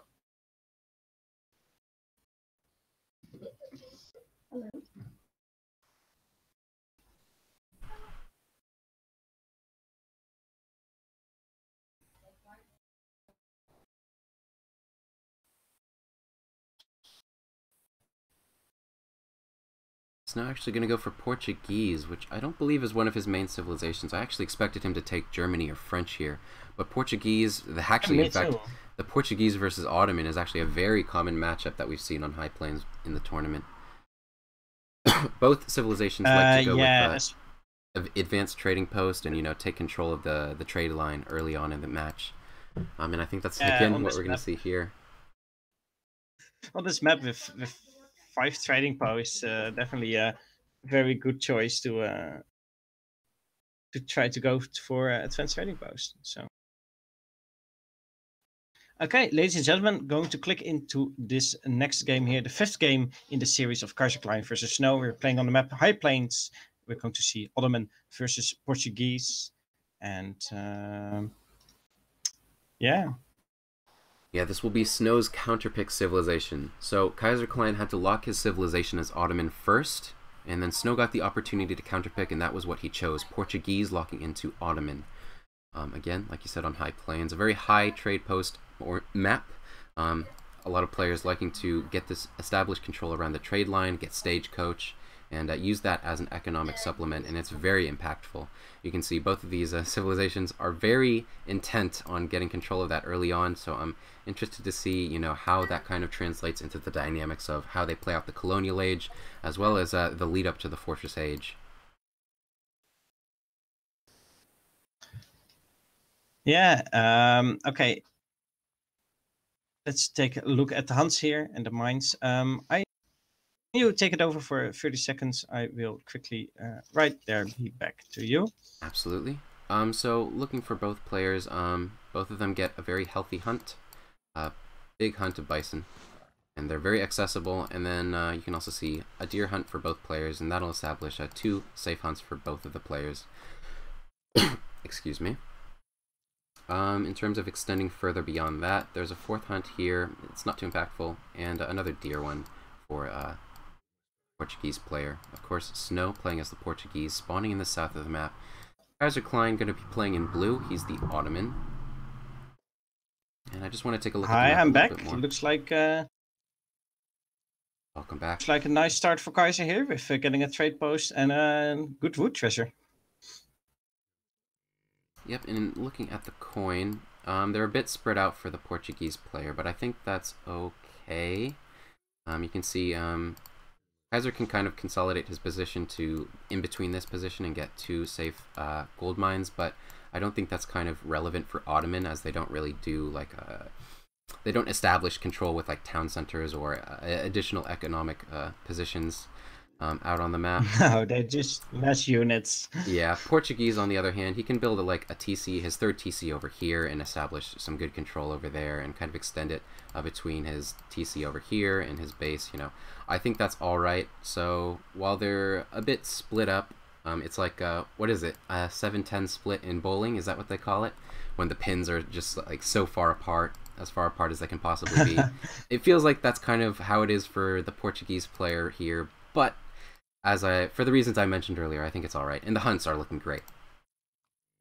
Definitely, this High Plains map definitely way better than the original Great Plains that we used to play on. So at least these hunts are decent.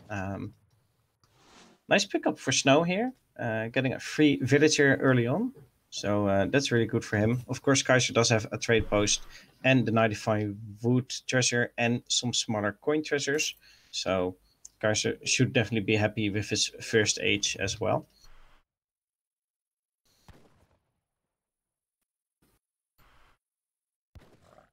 Yep, and Snow hitting up to the colonial age right now. Kaiserklein was beat him a bit to it by a few seconds, as is standard for Ottoman. Now he's chopping some wood, and I think he's going to convert that into a 2nd trading post here. Let's take a look at the shipments sent. Snow having advanced trading posts, so he's certainly going to want to... Probably, there's going to be a contention over this. Not having anyone yet. This trade line, this trade post. Snow's going to be... Snow's going to be first. Yeah, Snow's going to be first. Oh, just barely. It really sucks for him. Let's see. Maybe Kaiser wants to go for the hero of Snow. No, it looks like he's going for another trade post. He was just down by like 2 seconds. He didn't have the full 200 wood yet to build down the foundation. So. Ooh. Yeah, he's winning. Villager. And of note, Kaiserklein actually doesn't have... sending that villager north, trying to get that 3rd trade post. I think that's very wise. Yeah, but you can see how the villager's walking, and he's going straight for the one at the far... Ooh, for both west. players, in fact. Nice. Oh, this is quite good for Kaiser, I think, in total. Yeah, having denied that is really big, because say that a Portuguese explorer were to lay that foundation, that would be the difference between 3 trade posts for the Portuguese player, as well as 2 town centers, to the Ottoman player only having 2. Now it's going to be 3 for the Ottoman player, and only 2 for the Portuguese player, and, you know, the Ottoman player also aging up to colonial sooner. He's going to be able to lay down a foundation for a barracks, likely. Get out some Janissaries early. We can see placing that snugly beneath the middle trade post. And he'll probably want to pressure the south trade post, or maybe even just walk straight into Snow's base. Yeah, since the 2nd town center from Snow isn't going straight to the center of the map, Kaiserklein style, right next to to the trade post. So these trade posts, apart from the fact that they have more HP and have a little bit of an attack, are still very well exposed, and Kaiser can definitely do some damage to them with his early H2 units. 700 coin for snow, and with that, just going to pump out hussars right now, I think. He's building a stable, doesn't have a lot of coin yet, so will need it to get out his first batch of 5 hussars.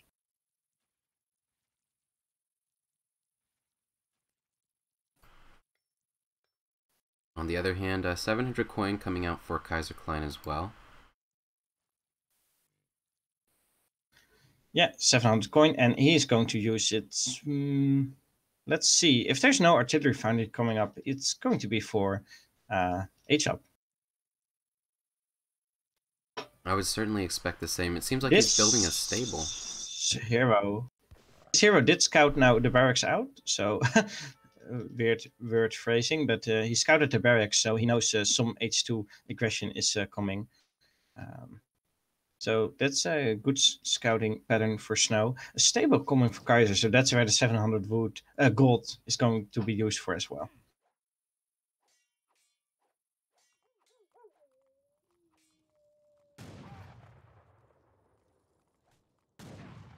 Snow trying to do the pull trick, but not having enough units to do it. He did get it off there, but not before Kaiserklein could take down the Explorer of Snow. But a nice raid coming up over here. Yeah. Snow always raiding, and it's quite effective and very annoying to play against. Let's see if he can take out another villager. He shouldn't if Kaiser is on top of his villagers.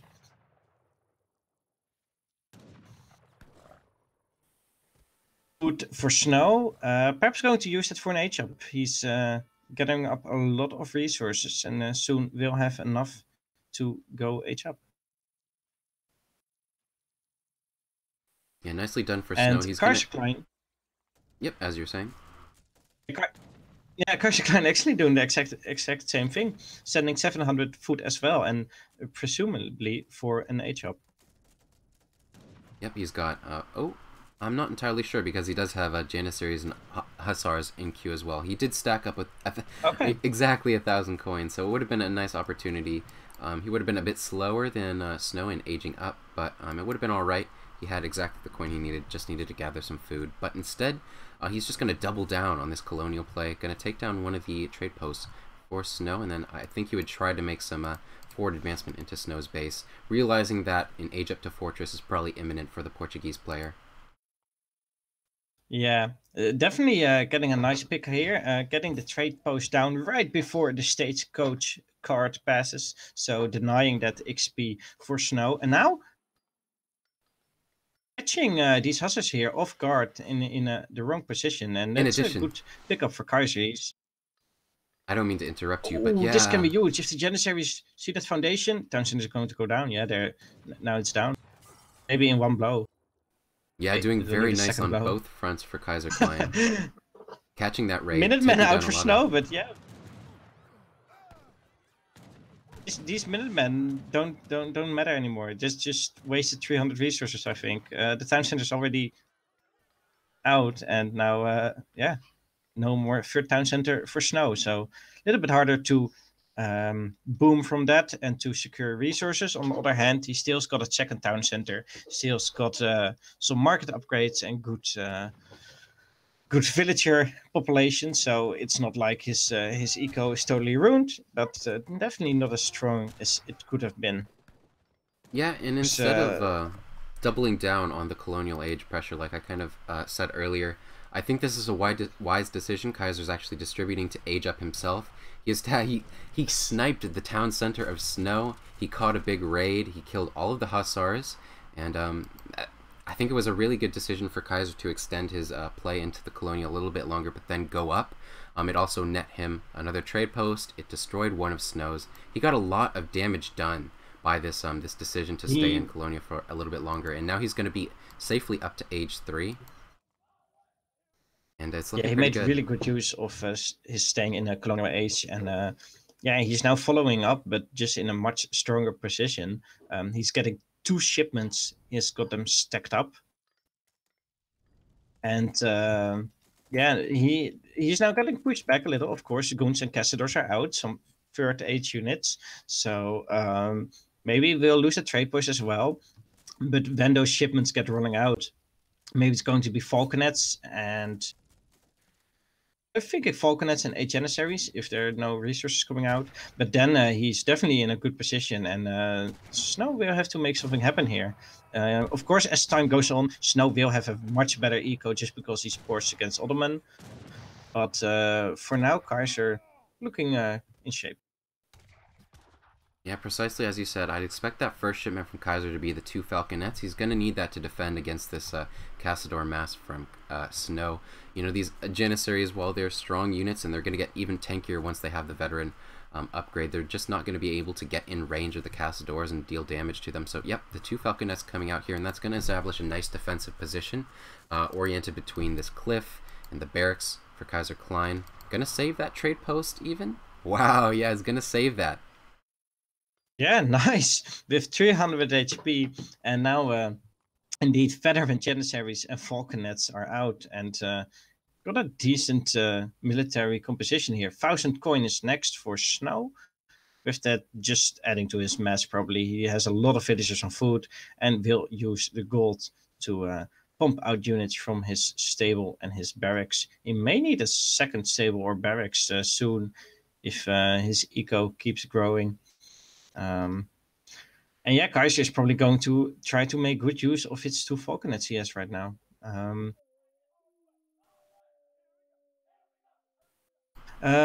Somebody is saying in the chat they would like to see the decks of both players, so maybe you can click on them quickly and show them what cards you have in the third age. It's a little bit late for that, but might still be interesting to see the third age cards. As you can see, Snow has a lot of cards in the fourth age as well, which is interesting to note. That's most interesting thing about these decks, I think. I think 5 Spahi is another important shipment for Kaiserklein, but looking at the fight right now, taking down one of the houses, that's going to be really big for Kaiserklein because Snow is actually pop-capped right now, not able to train any more units. He's going to be building another house to try to alleviate that, but might also lose the market, so he won't be able to trade for any more wood, and he's only got 1 trade post that he can task to collect wood. So besides that, he'll have to gather for it. 8 Janissaries. Gonna bolster his infantry mass. When the next house goes down, he will have to gather wood or have to trade it on the market, but his market is also down, so he definitely has to chop wood to build a market, to trade wood to build houses. So in a tough position right now, and Kaiser just keeps on sieging. The 8 Janissaries, like I thought he would send, are now added to the field, and this town center, if nothing happens, it will go down. Snow does have colonial militia, but I don't think he will want to send it. Since he's in the third age and it's H1 shipment. What else can Snow send? He can send 2 organ guns, but they may be sniped down by the Falconets at some point. Oh, there they are. Okay, so now Snow is going in. Organ guns are on the field. Hussars are going forward and are going to make contact with both the Cassadors and the organ guns, whereas the Janissaries are dealing with the Dragoons just fine. Yep, I don't think this was exactly... 0 HP on Falconet! I don't think this was exactly the engagement Kaiserklein wanted. His Janissaries went back just as Snow was going forward with his Dragoons to snipe the cannons. Yeah. He did get some good damage on the Dragoons, but it's not going to be enough. You know, there's plenty of Dragoons here with which Snow can use to continue to go at parity with the Janissary mass of Kaiserklein. Yeah. And you can see, looking at the military... If this town center doesn't go down, it wasn't really worth it. It was 2 Falconets that kept shooting at it, but if it doesn't go down, it's basically worthless. 5 more Janissaries here standing around. Snow right now had a really good fight, I think. The Hussars from Kaiserklein didn't really make good contact with the Cassadors, and they lived way too long to kill all those Janissaries, and now Snow is way ahead in eco pop, and military population quite even. Going to lose a few villagers here, but still got a decent goon mass. He's let's take a quick look. 16 goons left, and against the 14 Janissaries from Kaiser. So I think Snow is in a favorable position right now. Yeah, we do see the artillery foundry being built for Kaiserklein. Not sure where that is yet, but it might just be a little too late. He's down on military population. He's down on momentum. Snow is making the push out, and he's not going to be able to get veteran obus guns out soon enough to be able to, you know, kind of harass these Dragoons. I think the Dragoons are going to be the ones that are harassing the obus guns, basically the counter unit for Ottoman against Dragoons. It's going to be very difficult from Kaiserklein from this position. Especially losing his barracks. I think that might be his only one on the field. He's not going to be able to bolster his infantry mass, with which, again, these Dragoons from the Portuguese player, they're just going to be so difficult to take down. You know, we saw 15 Janissaries fighting against 15 Dragoons, and the Dragoons coming out ahead for the Portuguese player in that engagement. Kaiser quickly rebuilding his barracks that's going down the center of the map. But yeah, he's definitely way behind in the military pop. He's adding artillery foundry and now got his first 5 Abyss guns out, which he's going to upgrade. Of course, he wants to get some Abyss guns out against the Dragoon mass, but there's still 18 Dragoons for Snow on the field. And well, with only 5 Hussars, let's see if Kaiser can actually do some decent damage against it. I think Kaiser right now should maybe go a little bit more on the Snow playstyle and just send a few Hussars here to raid out a bit. The Dragoons are all in the center of the map, sieging a trade post. So if you just have 5 Hussars on that gold mine or on that hunt, it's a huge deal, and losing a lot of villager time as well as killing off some villagers. And I think that may be what Kaiser needs to get back into it, since his military composition alone is not going to cut it. Yeah, you know, I was thinking Kaiser was in dire straits, but he's making very, very good use of the obus guns that he does have out on the field. He's got the veteran upgrade for them now, and he's got 5 in queue as well. He killed a bunch of units, also protected that trade post that was previously sieged down to just 300 hit points. He repaired it and still keeping it safe. He's got the 4 trade posts on the line. Killed a bunch of Dragoons, some Castors as well there, and also sniping down the Explorer. That was a very good engagement, and it's going to buy Kaiser some time.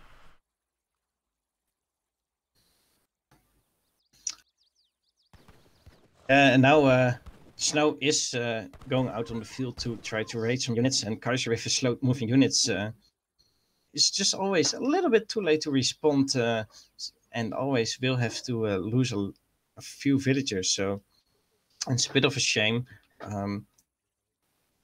Janissary combat is out for Kaiserklein, so these units are definitely very strong right now, but still against pure goons plus cazadors, you will need more than just Janissaries. I mean, they aren't sepoys, so they cannot beat an entire composition by themselves.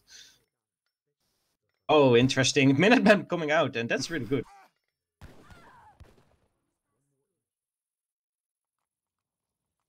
Also, I believe Town Center Fire does extra damage against villagers. Yeah, plus 2 times bonus. Yeah, while Snow's going I wish south, Kaiser... While Snow's going south to defend, or try to, you know, kind of save those villagers, I don't think it's going to be very effective, because the only military units to the south of the map are those Minutemen, and that town center, of course, but, you know, Snow's units not being very high siege is kind of ineffective to send them to go siege that. And on the other hand, Kaiserklein pushing in, realizing that Snow's going back with his main military mass. He killed a few villagers, and he also brought down a town center, caused some garrison time. I don't know if he's aware of this hunt over here, but should he realize, that would be immense. And it might just seal the deal for him. Yeah, that would definitely be huge. Also, that mine only has got 400 resources left on it, and the next coin mine is either this one, and both of them are not really within good reach. Kaiser is now at that mine, taking out some villagers, but the big goon mass, 32 goons from Snow, is going to snipe them all down in just a few seconds. Yeah, so and he still has not scouted that top hunt. Probably, well, he should have, because he's got stagecoach, and stagecoach has got line of sight, so he knows the villagers are there. Even still, having lost his hussars, Kaiser's going to need to be very tentative about how he engages. He needs to continue to kite back and forth with his obus guns. He can't fight the dragoons in a straight-up engagement, where the dragoons are able to get in close combat and utilize, or rather negate, the range advantage of the obus guns and get their DPS in. But ooh, another big... It's hard to say it's a big raid. It's just a little bit of a miss macro from Snow here. However, like you said, the Mamelukes coming out, and this is huge. A lot of villagers going down, but yeah, Mamelukes. I really hope that Kaiser doesn't choose to engage here or get caught.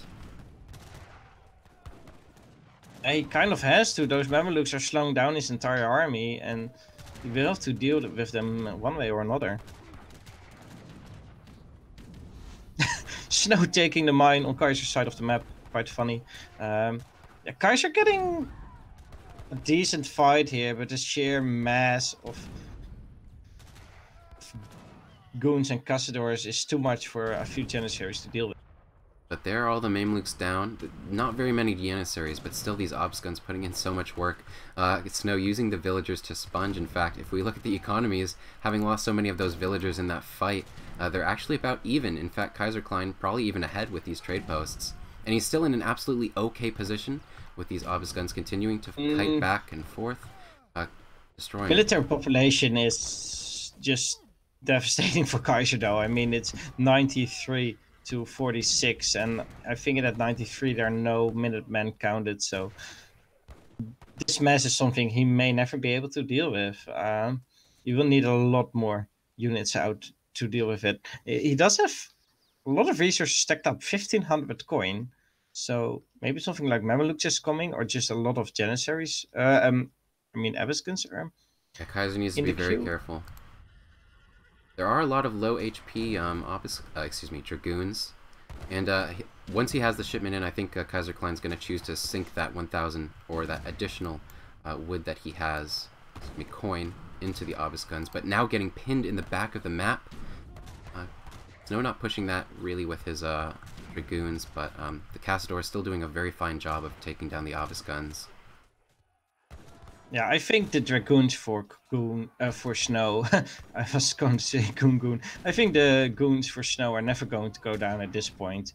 Just 13 Abyss guns, and doesn't look like he's going to get out a good mass.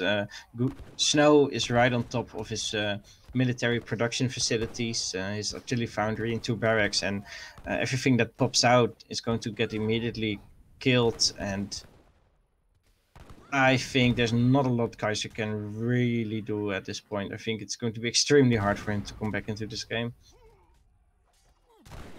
Yeah, a lot of the military units, or basically that whole obus gun mass, being cleaned up by Kaiserklein. Excuse me, by Snow. Or by the units being lost for Kaiserklein. As well, some heavy cavalry coming out for Snow. They're not upgraded yet, but still, with the Dragoon combat card from Portuguese, they're fine enough in their non-upgraded status. And now it's a 60 military population against, well, basically nothing. And Mamelukes are out, but the big goon mass, there's still 15 goons left, and those 4 Mamelukes aren't going to cut it against this big military mass from Snow. Still 10 yens coming out. Hard pressed to see what they can do, though.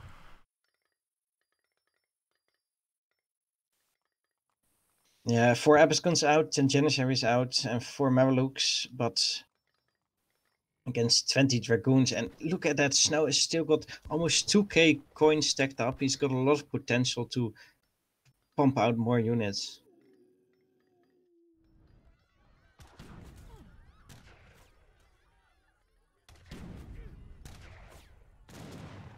Of course, the Abiskons are strong units, but they have been nerfed in EP, I think, so they're not as strong as they used to be, and I don't think they're enough to take out this entire mass.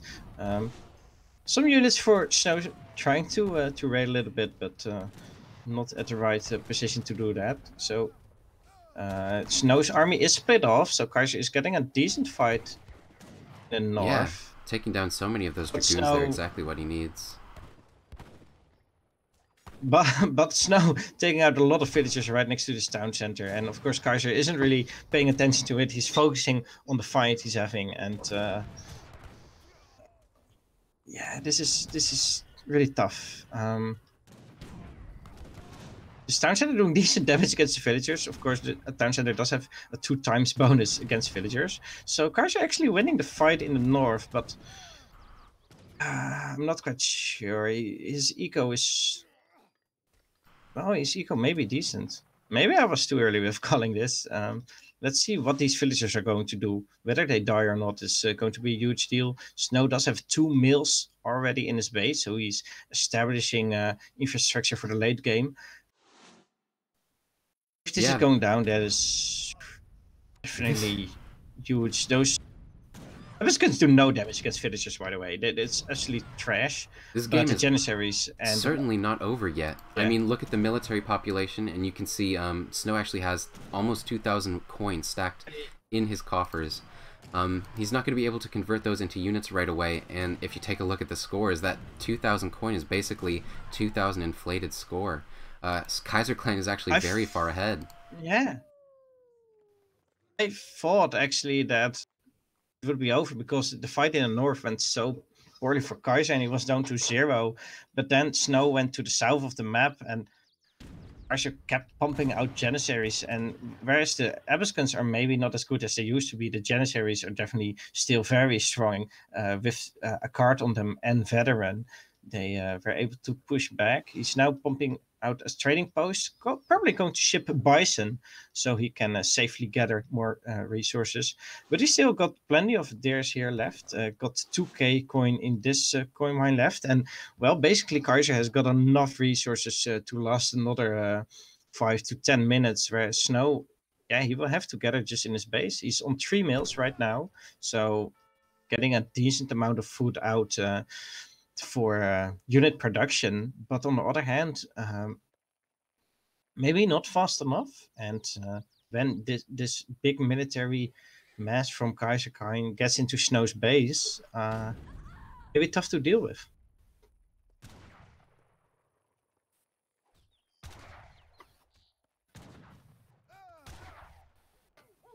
Yeah, I think I'd like to just see Kaiserklein kind of pull the trigger, or at least continue to harass around Snow's base. I don't think he really needs to go back and sit mid-map with the trade line. He knows that Snow's little raiding force isn't very effectual. Kaiser does have very safe hunts over to this side. That's where most of his villagers are, and he does have perfect line of sight, so he'll always know when units are coming towards that. In addition, you know, this coin mine, very safe as well. Getting the additional hunt from the Cheyenne settlement. It's an upgrade. It grants 12 bison for, I think, 250 wood, 250 coin. That's going to sit right under the town center. So I think Kaiserklein is still okay to just, you know, kind of continue to prod in this base and keep Snow's military mass down. Yeah. And it seems like it's going to do that right now. The chat is going... It's going well over the fight that happened in the north, and Kaiser coming out on top after that long fight between the Dragoons and Abyssins and the Janissaries. That looks like a lot of people didn't expect Kaiser to actually still be in it, me included, and very exciting. What I do think is that because Snow has 1 trade post, he can see the entire stagecoach line, right? He can see exactly where the stagecoach is. So he should be able to now scout out this army using the line of sight he gets from the stagecoach. I think that's how it works. So I think it would be good for Kaiser to take out the trade post that Snow has left. Of course, it's got a ranged attack, but at this point of the game, that little bit of attack isn't really significant anymore. So. Yeah, I think it would have been wise for him to just divert 10 of those Janissaries over to that north trading post and take it out. I actually had completely forgotten it, but you're totally right. That stagecoach has always been giving line of sight for Snow in this match, which may have impacted this game in ways that we didn't know about previously, or didn't think about previously. Yeah, exactly. It looks like these bison are from the Cheyenne natives because they are standing so still and they're right next to the town center. So yeah, Kaiser now gathering safely right next to his town center from the bison he got from the natives. And And at this point, his military mass is huge. He's got so many Janissaries and Abuscans. And I'm calling this game for the second time, I think. I'm now calling it in favor of Kaiserklein, actually. And I think this time it may actually be final. I don't really like to call a game early on because it's it's not giving the players a chance to come back. But well, I'm wondering how Snow is going to deal with this. Yeah, I think both Minutemen from those town centers have been called previously, so there's not going to be any reinforcing units for the Portuguese player. And this Janissary mass just and he's melting all away on these mills and hussars. plantations. He's all on mills and plantations or hiding in his town center, whereas Kaiser has got a full trade line and only got natural resources left. So he's got so many opportunities to produce more units. And even if Snow somehow survives this fight, what's the follow-up going to be? Kaiser has more eco-pop as Ottoman. So he's just going to get out more units. And he's probably going to be the winner of this game. Yeah, what else is happening? Is he... There it is. There's a GG. So that's throw. He's saying, yeah, that's definitely very exciting. And I think both of the players are hopefully quite happy with this, how this game went. Well, maybe Snow feels like he threw it away. It was definitely very exciting and very back and forth and a good game to watch. Yeah, for like a solid 3 minutes there, we were just kind of waiting for Kaiserklein to resign, but he just... You know, I'm glad that he stayed in it and realized that he still had those Mamelukes and he still had a good economy behind his Janissary production. He got a very smart engagement where he was able to pin Snow's units and then continue to focus fire those Dragoons down so that the Mamelukes would never be taken down. And that went exceedingly in Kaiserklein's favor. And I'm very glad to see that this match is continuing on.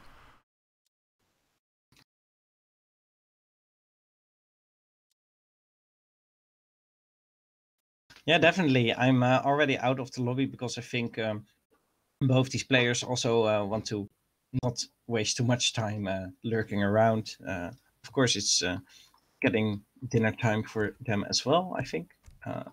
So I'm going into the next lobby quickly, and I actually have no idea what the next map is going to be since, well... Yep, I'm actually going to need a short break. Kamchatka. I'm going to need to pause the audio for the stream for just a second. It is the fact that my headphones are about to lose battery and we won't be able to hear anything on stream. So I just need to go plug them in for about 4 minutes and then they should be good for the rest of the series. All right, sure. Meanwhile, I'm just going to keep talking, I think.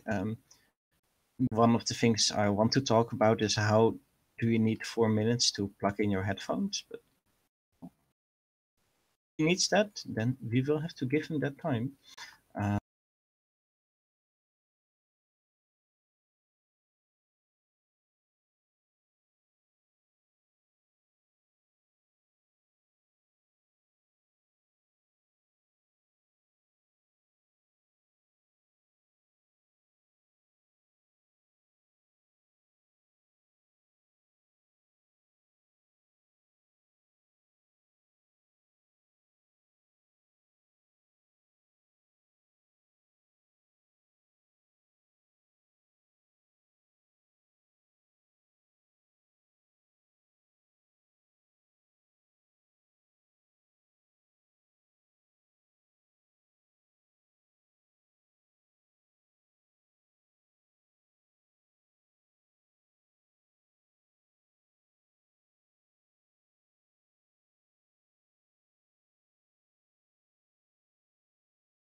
Yes, I'm back. Alright, perfect. And it seems both players are comfortable with the Sioux, or rather Kaiserklein, comfortable locking into the Sioux. Gonna want to go for that again. Having lost the first Sioux that he played against Snow on Hudson Bay, this will be game 6 on Kamchatka.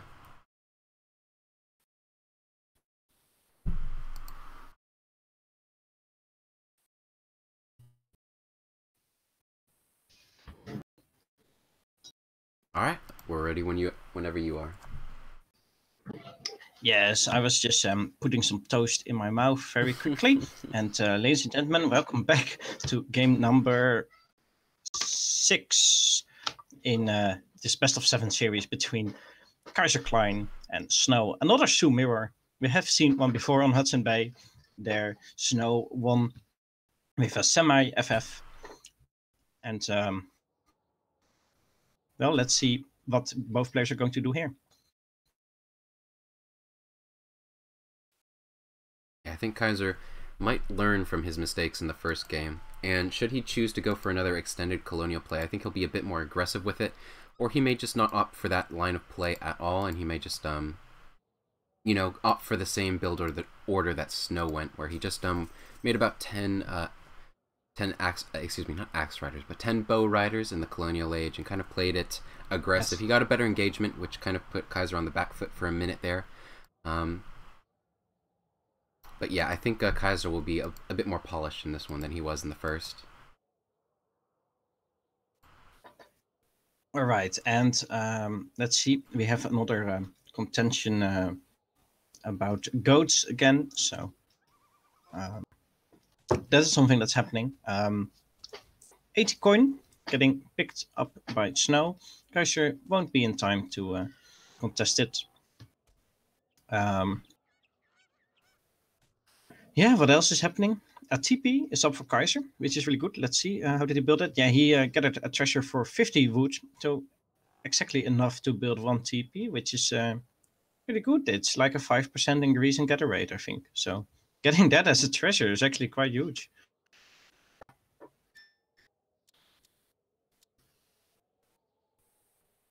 Still quite a few goats on the map. I think Kaiserklein has 1, as well as a TP built in his base. Snow doesn't have any wood with which to build a TP, so he's at a slight economic disadvantage compared to Kaiserklein. But he does have 2 goats, and I'm not sure if he has line of sight of the other goats besides the one near the North Trade Post. But even still, the goats aren't that impactful on this map as they are on a map like Manchuria. The goats, of course, only having 300 food stocked in them, whereas yaks, I think, have 400. Yeah, and they only start with 7. Yeah, and most importantly, they only start with 70 food, and I think the yaks start with 80 food. So yeah, a little bit. There are those yaks. What do you expect out of this? Do you think both players are going to go for the same build with 700 wood and 700 gold for bow riders, or will we maybe see some strange colonial play with a warhead and seed and bows and I don't think a little bit more aggressive stuff? I think this being match point for Snow, Kaiser might play it similar to how he played in game 1, although not entirely the same. I think we're definitely going to see bow riders coming out for both players. I would still doubt, you know, with Kamchatka's kind of weird layout with these fords awkwardly kind of, well, not awkwardly, but just constricting so much of the map, these awkward chokes. I would just be very surprised to see an extended colonial play from either of these players, even though we did see Kaiser go for that on Hudson Bay. You know, it not working out in his favor, I think that's especially going to disincline him from going for that style of play. So, yeah, I would expect... Okay, so... Yeah. Yeah, I would expect the yeah, sort of... I was thinking about what they would be doing, and saw a villager moving. I thought, oh, is it going forward? But it was just walking around the base, so no forward villagers yet. I was getting a little bit excited. Okay, what? else is happening? Yeah, a lot of wood getting chopped, and I think Snow is going for the center trade post again. This is the third game. I think we will see him go for the center trade post first, and only then go for the one in his own base. And Kaiser always goes for the one that is more protected. So it's a little bit of a trade-off, as I said before. Getting the center one does give you the advantage that you can also take the one in your base, but it is also harder to defend. So it's a little bit of a trade-off there. Looks like Kaiser has got his eyes set on this family of monkeys guarded by two masterless samurai. He's protecting it with his snow leopard and his tiger, and now going to it to convert the guardian to take the treasure. Yeah, that's a very, very interesting treasure. I think should Kaiserklein again go for that sort of colonial harass pressure, those monkeys might in fact sponge so much damage that they swing the engagement into his favor. That's a really nice pickup. It's not going to help him get any treasures out on the map, but... It will help him with the first engagement. If it's like a few bow riders against a few bow riders, then definitely a family of monkeys will help him get out more damage. Does Snow have any treasure guardians left, or I'm not seeing them? Yeah, all units for Snow. No, he doesn't have any guardian left. So Kaiser definitely has a nice little army here he can use to get that first engagement going. Some more TPs coming out for Kaiserklein as well. He has the hunting dogs upgrade and is getting placer mines. Snow, on the other hand, sitting on two trade posts, or excuse me, two TPs, and just getting his hunting dogs in now. He was a bit slower to get his stable and mark it up. And if we look at the units in queue, both so far, I think things are going quite well for Kaiserklein. He was the first with getting hunting dogs and placer mines, and has one TP more in his base, so getting good economic value. Both of them are one stable, and of course he's got the family of monkeys. Only 4 bow riders out. Snow is a little bit later with his bow riders, but he may be able to get 5 out against 4, and that may be what he needs to use it against this army of monkeys, since that's about 1 or 2 bow riders. It definitely looks very intimidating, the whole family of animals running around those bow riders. And maybe Snow doesn't even notice that he's got 1 more bow rider just because there's so many units running around. And that disparity definitely evened up there, as well as a little bit of damage going in on an additional bow rider. And Kaiserklein sneaking his explorer around the back, going to try and snare them. And yeah, getting it off, going to get some more damage on these bow riders. Yeah, now it's already 4 to 4 bow riders, and now 4 more coming out for Kaiser from this side as well, where Snow doesn't have a second batch out yet, and this is going very well for Kaiserklein so far. Yeah, and now the family of monkeys have run around the island and is now almost in touch with Snow's units again. The hero from Snow also on 70 HP, whereas the hero for Kaiserklein has more than 300. So Snow, a little bit of a disadvantage here.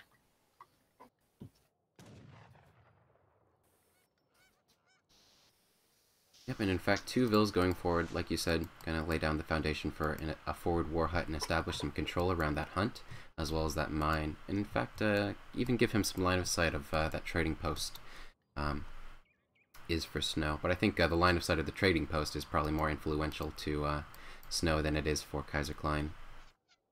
Quite interesting. He's got a war hut up, Snow that is. Has sent 6 heathen bows, and he's definitely going for a little bit more of a colonial play here.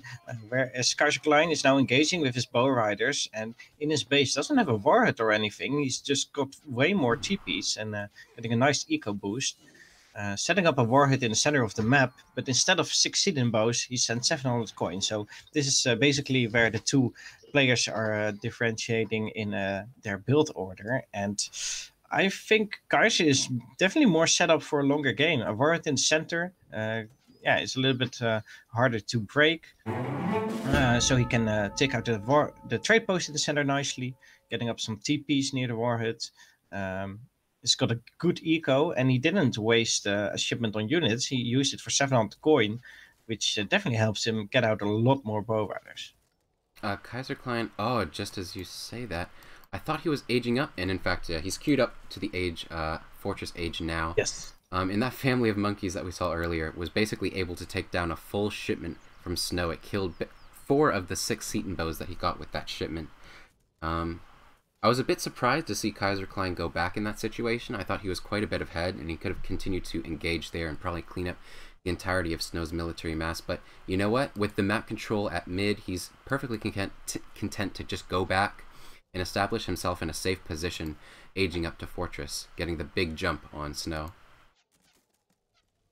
Yeah, and Kaiserklein is now aged up, and of course Snow does have the military advantage just because he didn't use his resources to age up, but used it in the second age.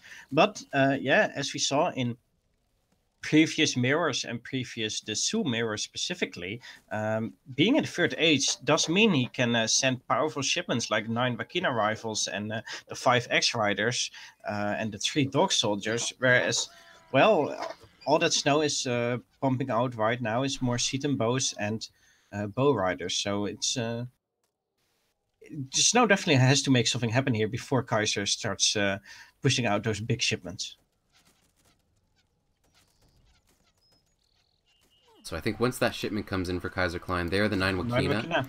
As well, take a look at this Explorer from Kaiserklein. That's going to deal so much damage to these Seton bows, having 18 attack with 2 splash range.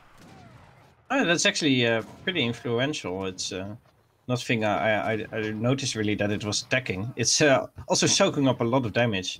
And there it is. There's a GG. Very short game. And right now we are on 3-3 games. Quick end to this game in the third age. Kaiserklein. Yeah, just pumping out a quick one. Vakinas in this. Yeah, definitely. This was the shortest one so far, I think. Yeah, a much more polished game from Kaiserklein, getting the jump on Snow in the age, in the colonial age, as well. That I think that family of monkeys that Kaiserklein found played a big role in how this game went. Basically, Snow getting caught very awkwardly, losing a bunch of bow riders. Basically losing his first batch, losing 2, getting caught out of position, and then losing a bunch there to the family of monkeys, losing his 6 Seton bow shipment, losing more bow riders than he would have liked, not being in the position to age up. Kaiserklein snuck his age up, and yeah, that was really well done from Kaiser. Yeah, definitely, and I must say I'm getting quite excited. We are now on 3-3, and after we had some, well, a little bit of drama and annoyances by the players in the first few games about the maps and how they played out, we're now. I think those players just need a little bit of warm-up game because, yeah, I think we're getting the more exciting games the later we are in this series. And now this game is actually has very high stakes because it's match point for both of them. It means that whoever wins this game is going to win at least $100. So this is actually quite a big deal for them. And well, maybe $100 doesn't sound so much. It's definitely also the title that definitely comes into factor here. So this is quite quite exciting. I'm searching for the rules to see actually how the prize pool is divided, but maybe you know it. Yep. So first place will earn himself $800. Second place $400. Third place $200, and then fourth place $100. So in the round of 8 stage, to be able to be eligible for one of those little prize pools, or one of those prizes, you know, you have to make it to the top 4, and this is a top 4 match. Or this is a top 8 match, earning the winner of this match a spot in the top 4. Yes, and it should be noted that whoever wins this has to play against Hasa in the next round. So just so that you know. All All right, going to click into the 7th game. It's not something I say a lot. Ladies and gentlemen, welcome back to Kaiserklein vs. Snow, game number 7 in this series. Going to play the last game here on Herald Island. And it's going to be a Germany mirror again, something we have seen before. And what can I say? I'm really excited. And well, until we're 7 minutes into this game, it's actually going to start, I think, because as we saw in the previous German mirror, it may very well be that the first few minutes are just exactly mirrored, and that we'll have to see what they're going to make of it. Herald Island, very interesting map, if you ask me, on the huge cliffs. And some nice little treasury things. Oh. I wasn't expecting that. This is actually, I no, believe, definitely not. The first time that we've seen that is not something you get a... Yeah, that was very weird. I think this is the first time that we've seen Herald Island played in the tournament. So I hope that isn't an issue with the map that we can expect later on, either. Usually the maps work absolutely excellently. These UIX maps were designed by Eaglemut, and basically they kind of take the guesswork out of having to download custom maps and them being different versions every single time. It's, you know, all you have to do is set the difficulty to observer mode or sandbox, and basically it automatically sets it to the UI version. It's very easy, and they're built into the ESOC patch. But yeah, like I said, Herald Island, that was the first time we've seen it played on in the tournament, and so I hope that out of sync issue isn't a recurring theme. If it is, we may have to find some alternative measures by which to play this match. You know, we could just download the custom map and play it out that way. There are quite a few ways to do it, especially since that out of sync occurred in the first few seconds of the match. It's not too impactful. We can just rehost and it should be okay. Ladies and gentlemen, I'm clicking into the 7th game here on Herald Island, take number 2. We're going to see the Germany mirror between Kaiserklein and Snow, and hopefully this time the map will load correctly and we won't get an out of sync. I was just talking about how beautiful the map is, and how the nice little treasures are on the map, and the decorative things placed around, and then it went out of sync. So let's see what's happening here. Okay, so Germany mirror. I'm excited. They both have 3 mines like right in their base. So this is definitely very good for Germany, since they need so much gold. Oh, there we go again. This sucks. We will have to get a different mega. Yep, I think it's alright. I think it's still okay. We can just install the custom map and play it out that way. We don't need to necessarily use the UIX version. They should be about the same. And so I'll just let Kaiserklein know.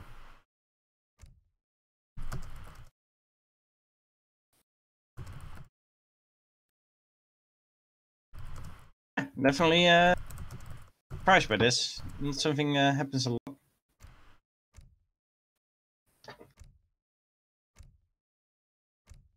ESOC maps, they almost never out of sync, actually. So hopefully you can fix it.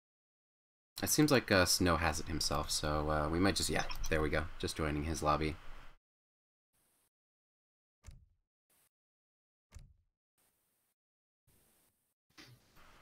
Okay, so this is going to be take number 3.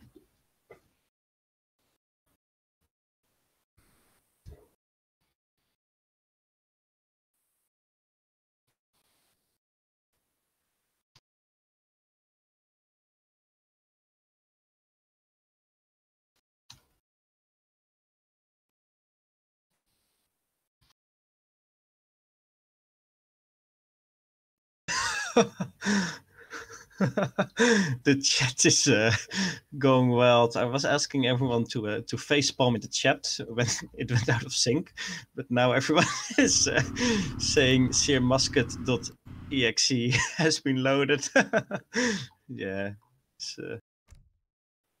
little bit of a trolling going on.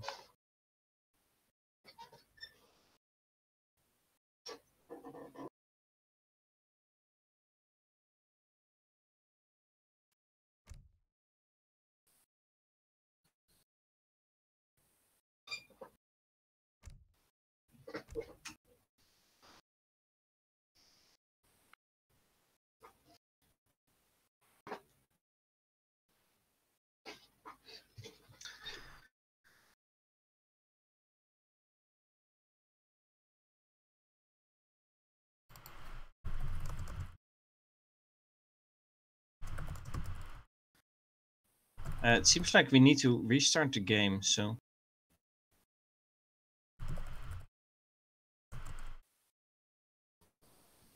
The game.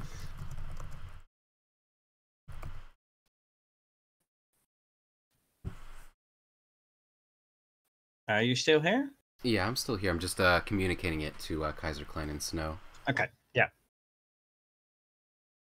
After one out of sync, you need to restart, otherwise you have out of sync again, I think.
All right, are we already started?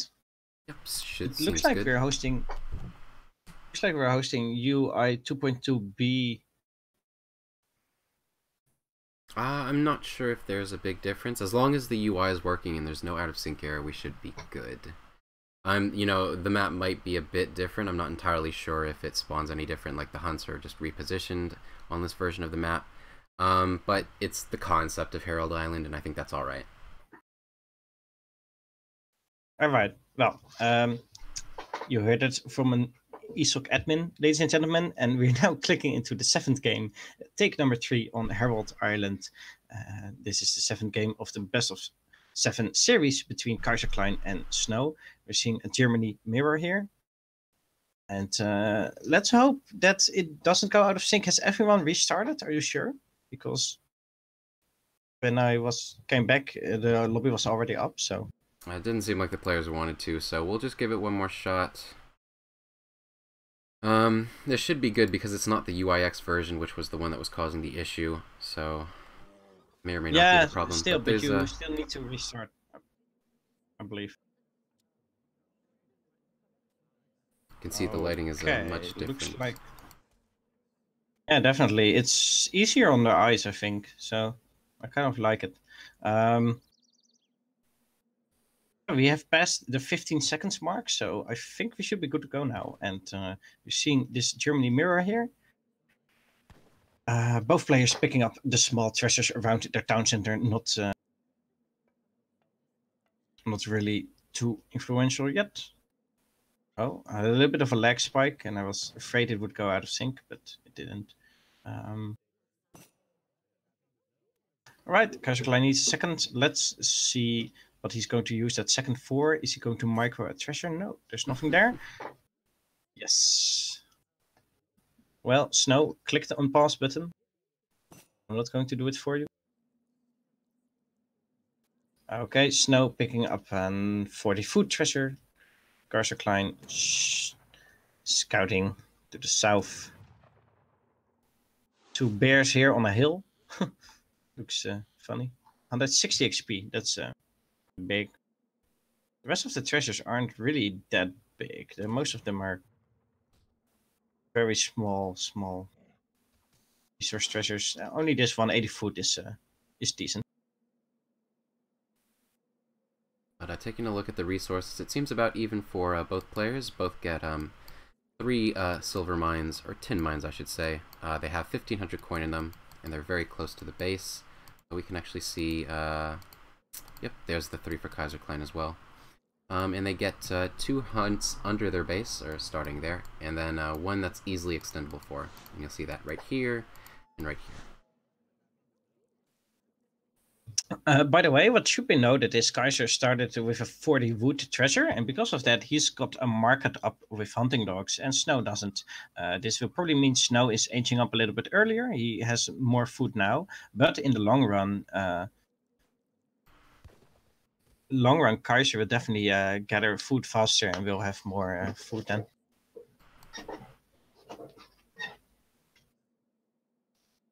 I do want to see Kaiserklein kind of reel this the starting moose hunt in a little bit more. You can see it's waddled quite far away from the TC than its original position.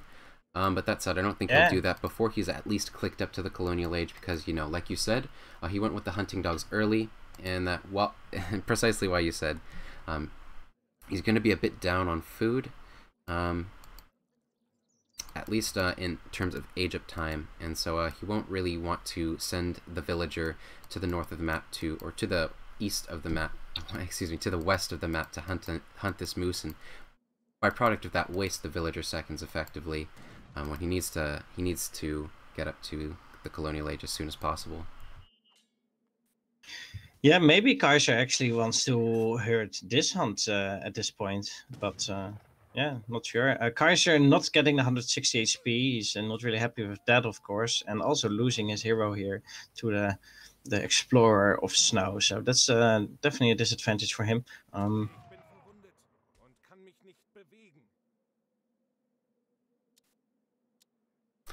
I did miss that treasure while I was speaking, but yeah, 160 XP. Snow stole it.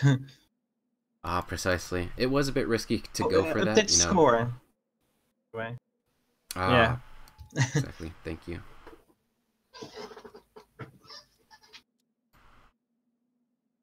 Yeah, and this basically means that Kaiserklein also won't have his hero up to build a trade post, and that's, I think, maybe even bigger than 160 XP loss. The fact that he doesn't have a trade post, he does have one, but he's building it now with his settler wagon, which is costing him even more resources.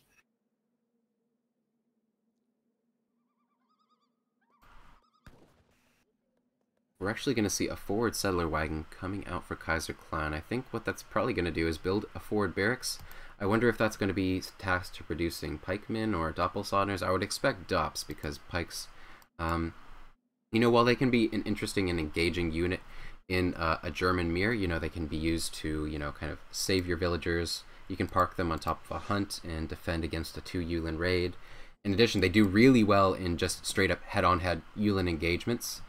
You know, if you have, like, say, 7 Yulins and 5 pikes, you're going to beat out the German player with 12 Yulins to his own.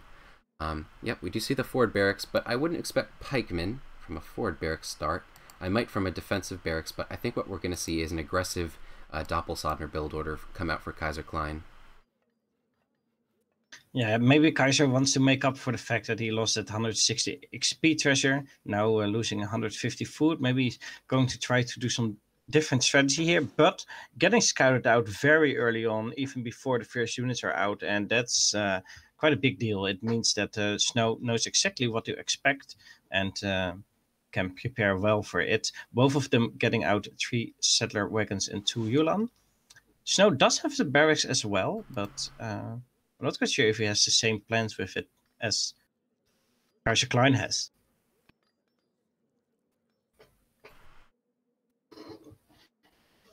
So Doppelsodner's in queue for both players.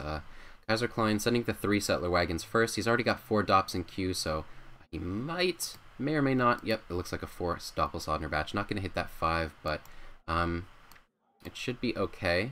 depending on how many Snow gets as well. So Snow did get the 5 Doppelsodner batch, so Kaiserklein definitely has to be careful with how he engages here, especially since Snow also has his Explorer alive that may be potentially used to sponge some damage as well. It has a shot, and it's does quite a bit of damage against these Dops. There's 5 Dops for Snow out and only 4 for Kaiserklein, so Kaiser can't really push in here at this point. He just doesn't have the power to do much with it. Snow is actually just pushing out. He thinks, I've got the advantage. He's also got his hero, and well, why not use his Dops to his advantage? Both of them, of course, 700 wood sending as their second shipment in the second age, just because, well, you need to get out some houses and infrastructure. So 700 wood is the standard choice.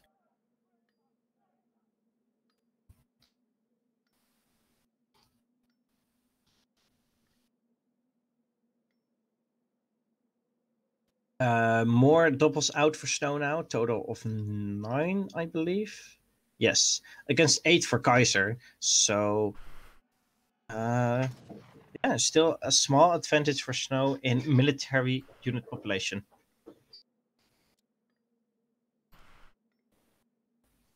Hero for Kaiser going down to the Uhlans of Snow.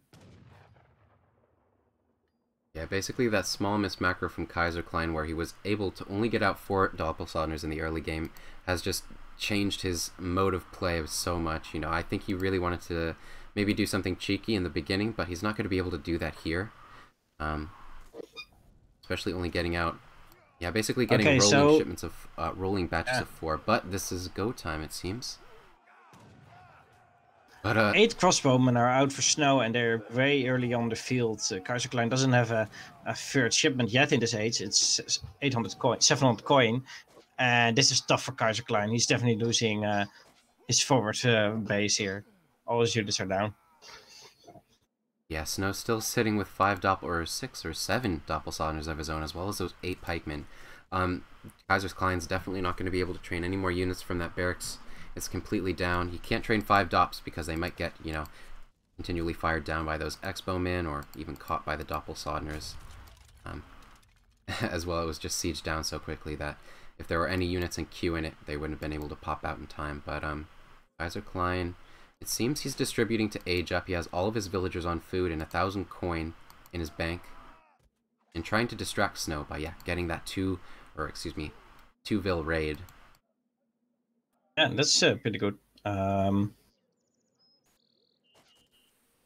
Yeah, so losing that forward base there was quite a blow to him. On the other hand, he's going to age up way earlier than Snow. Snow only now just sent his 700 coin and still has to gather a lot of food before he can click the age up button.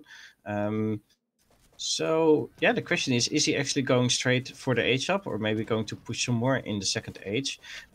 Killing a lot of houses for Kaiser, and that is actually quite painful. He's got a little bit of wood left to build them back again, but at some point he will have to defend himself against these tops, and looks like he's using his Minutemen now.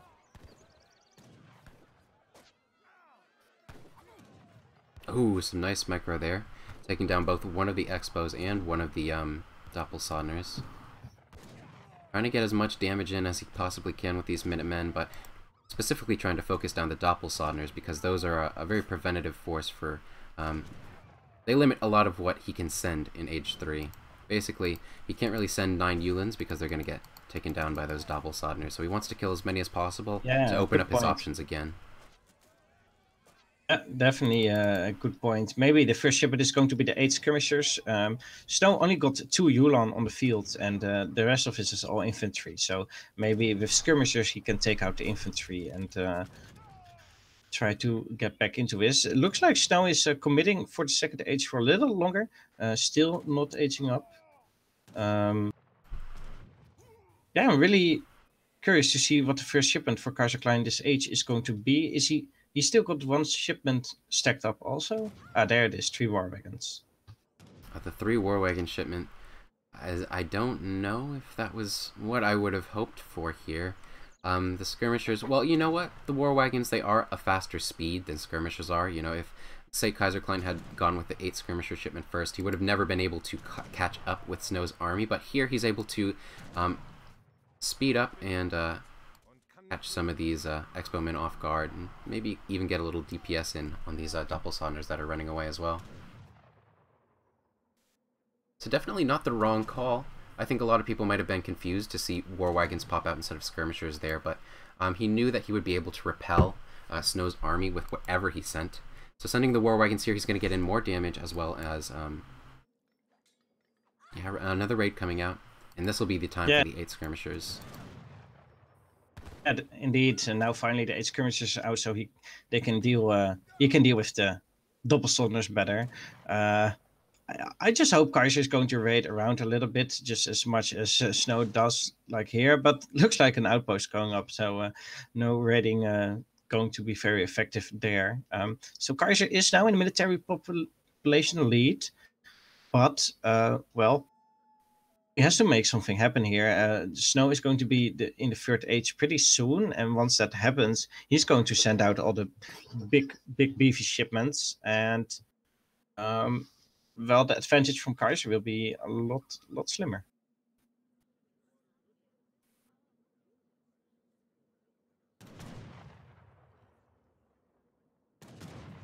Nice shot going down, taking down one of those Doppelsonders, as well as pushing the villagers off of the coin mine, sending them to a very awkward location, very indefensible spot. I think there's ice here. It might be difficult to tell, but this is actually an area of the map where you're not allowed to build on, because the ice prevents anything from being built on it.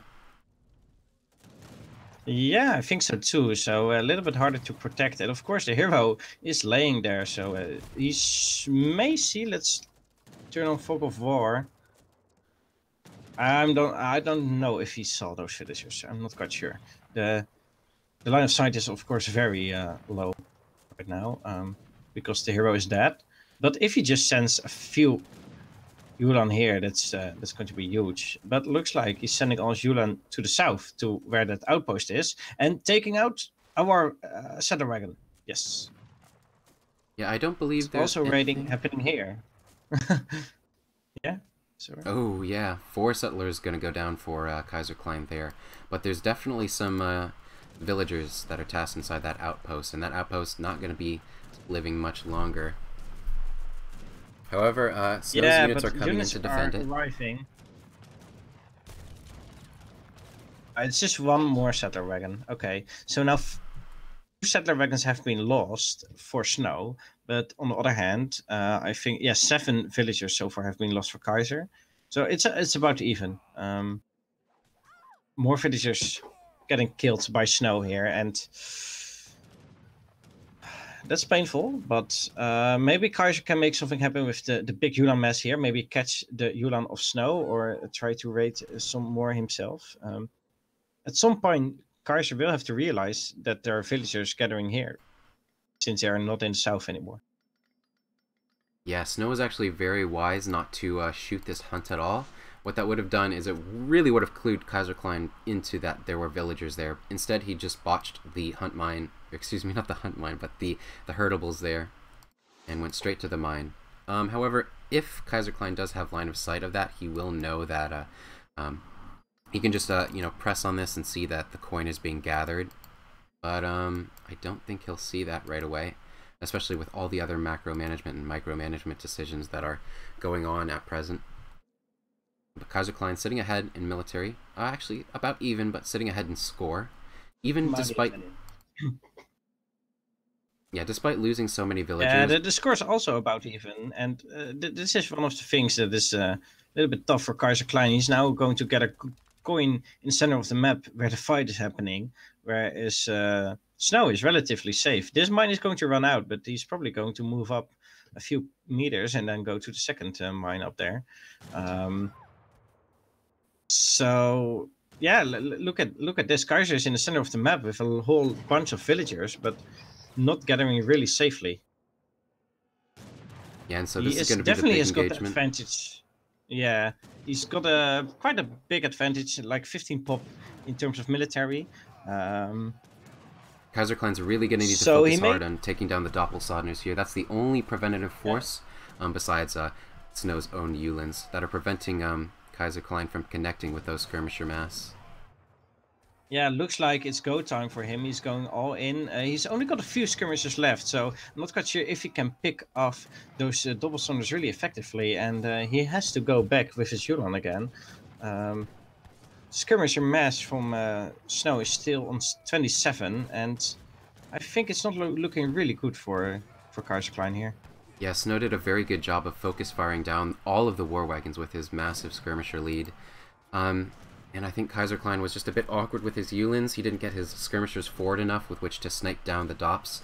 And while the engagement is still kind of going alright, you know, there just aren't enough Yulins, especially with the 3 war wagons all still alive. Just aren't enough Yulins to take down this skirmisher lead from Snow. And that's also going to push Kaiserklein off of this middle tin mine. The only remaining one on his side of the map is this one. It's still a full tin mine at the back for Kaiserklein. It's still safe, but it might not be so for very long. Yeah, he's still going to try to gather here, but it's not safe anymore. There's like 20 skirmishers right next to it, and yeah, those villagers will have to migrate elsewhere, and there are not a lot of safe places left.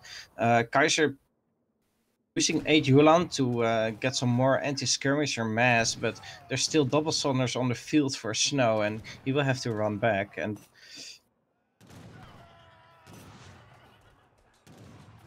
Kaiserklein not really happy with his play here, and yeah, we may see the GG here. Congratulations, Snow! 4-3 win against Kaiserklein here in this quarterfinals. Yeah, GG, nice series. Still not really happy with the out of sync and the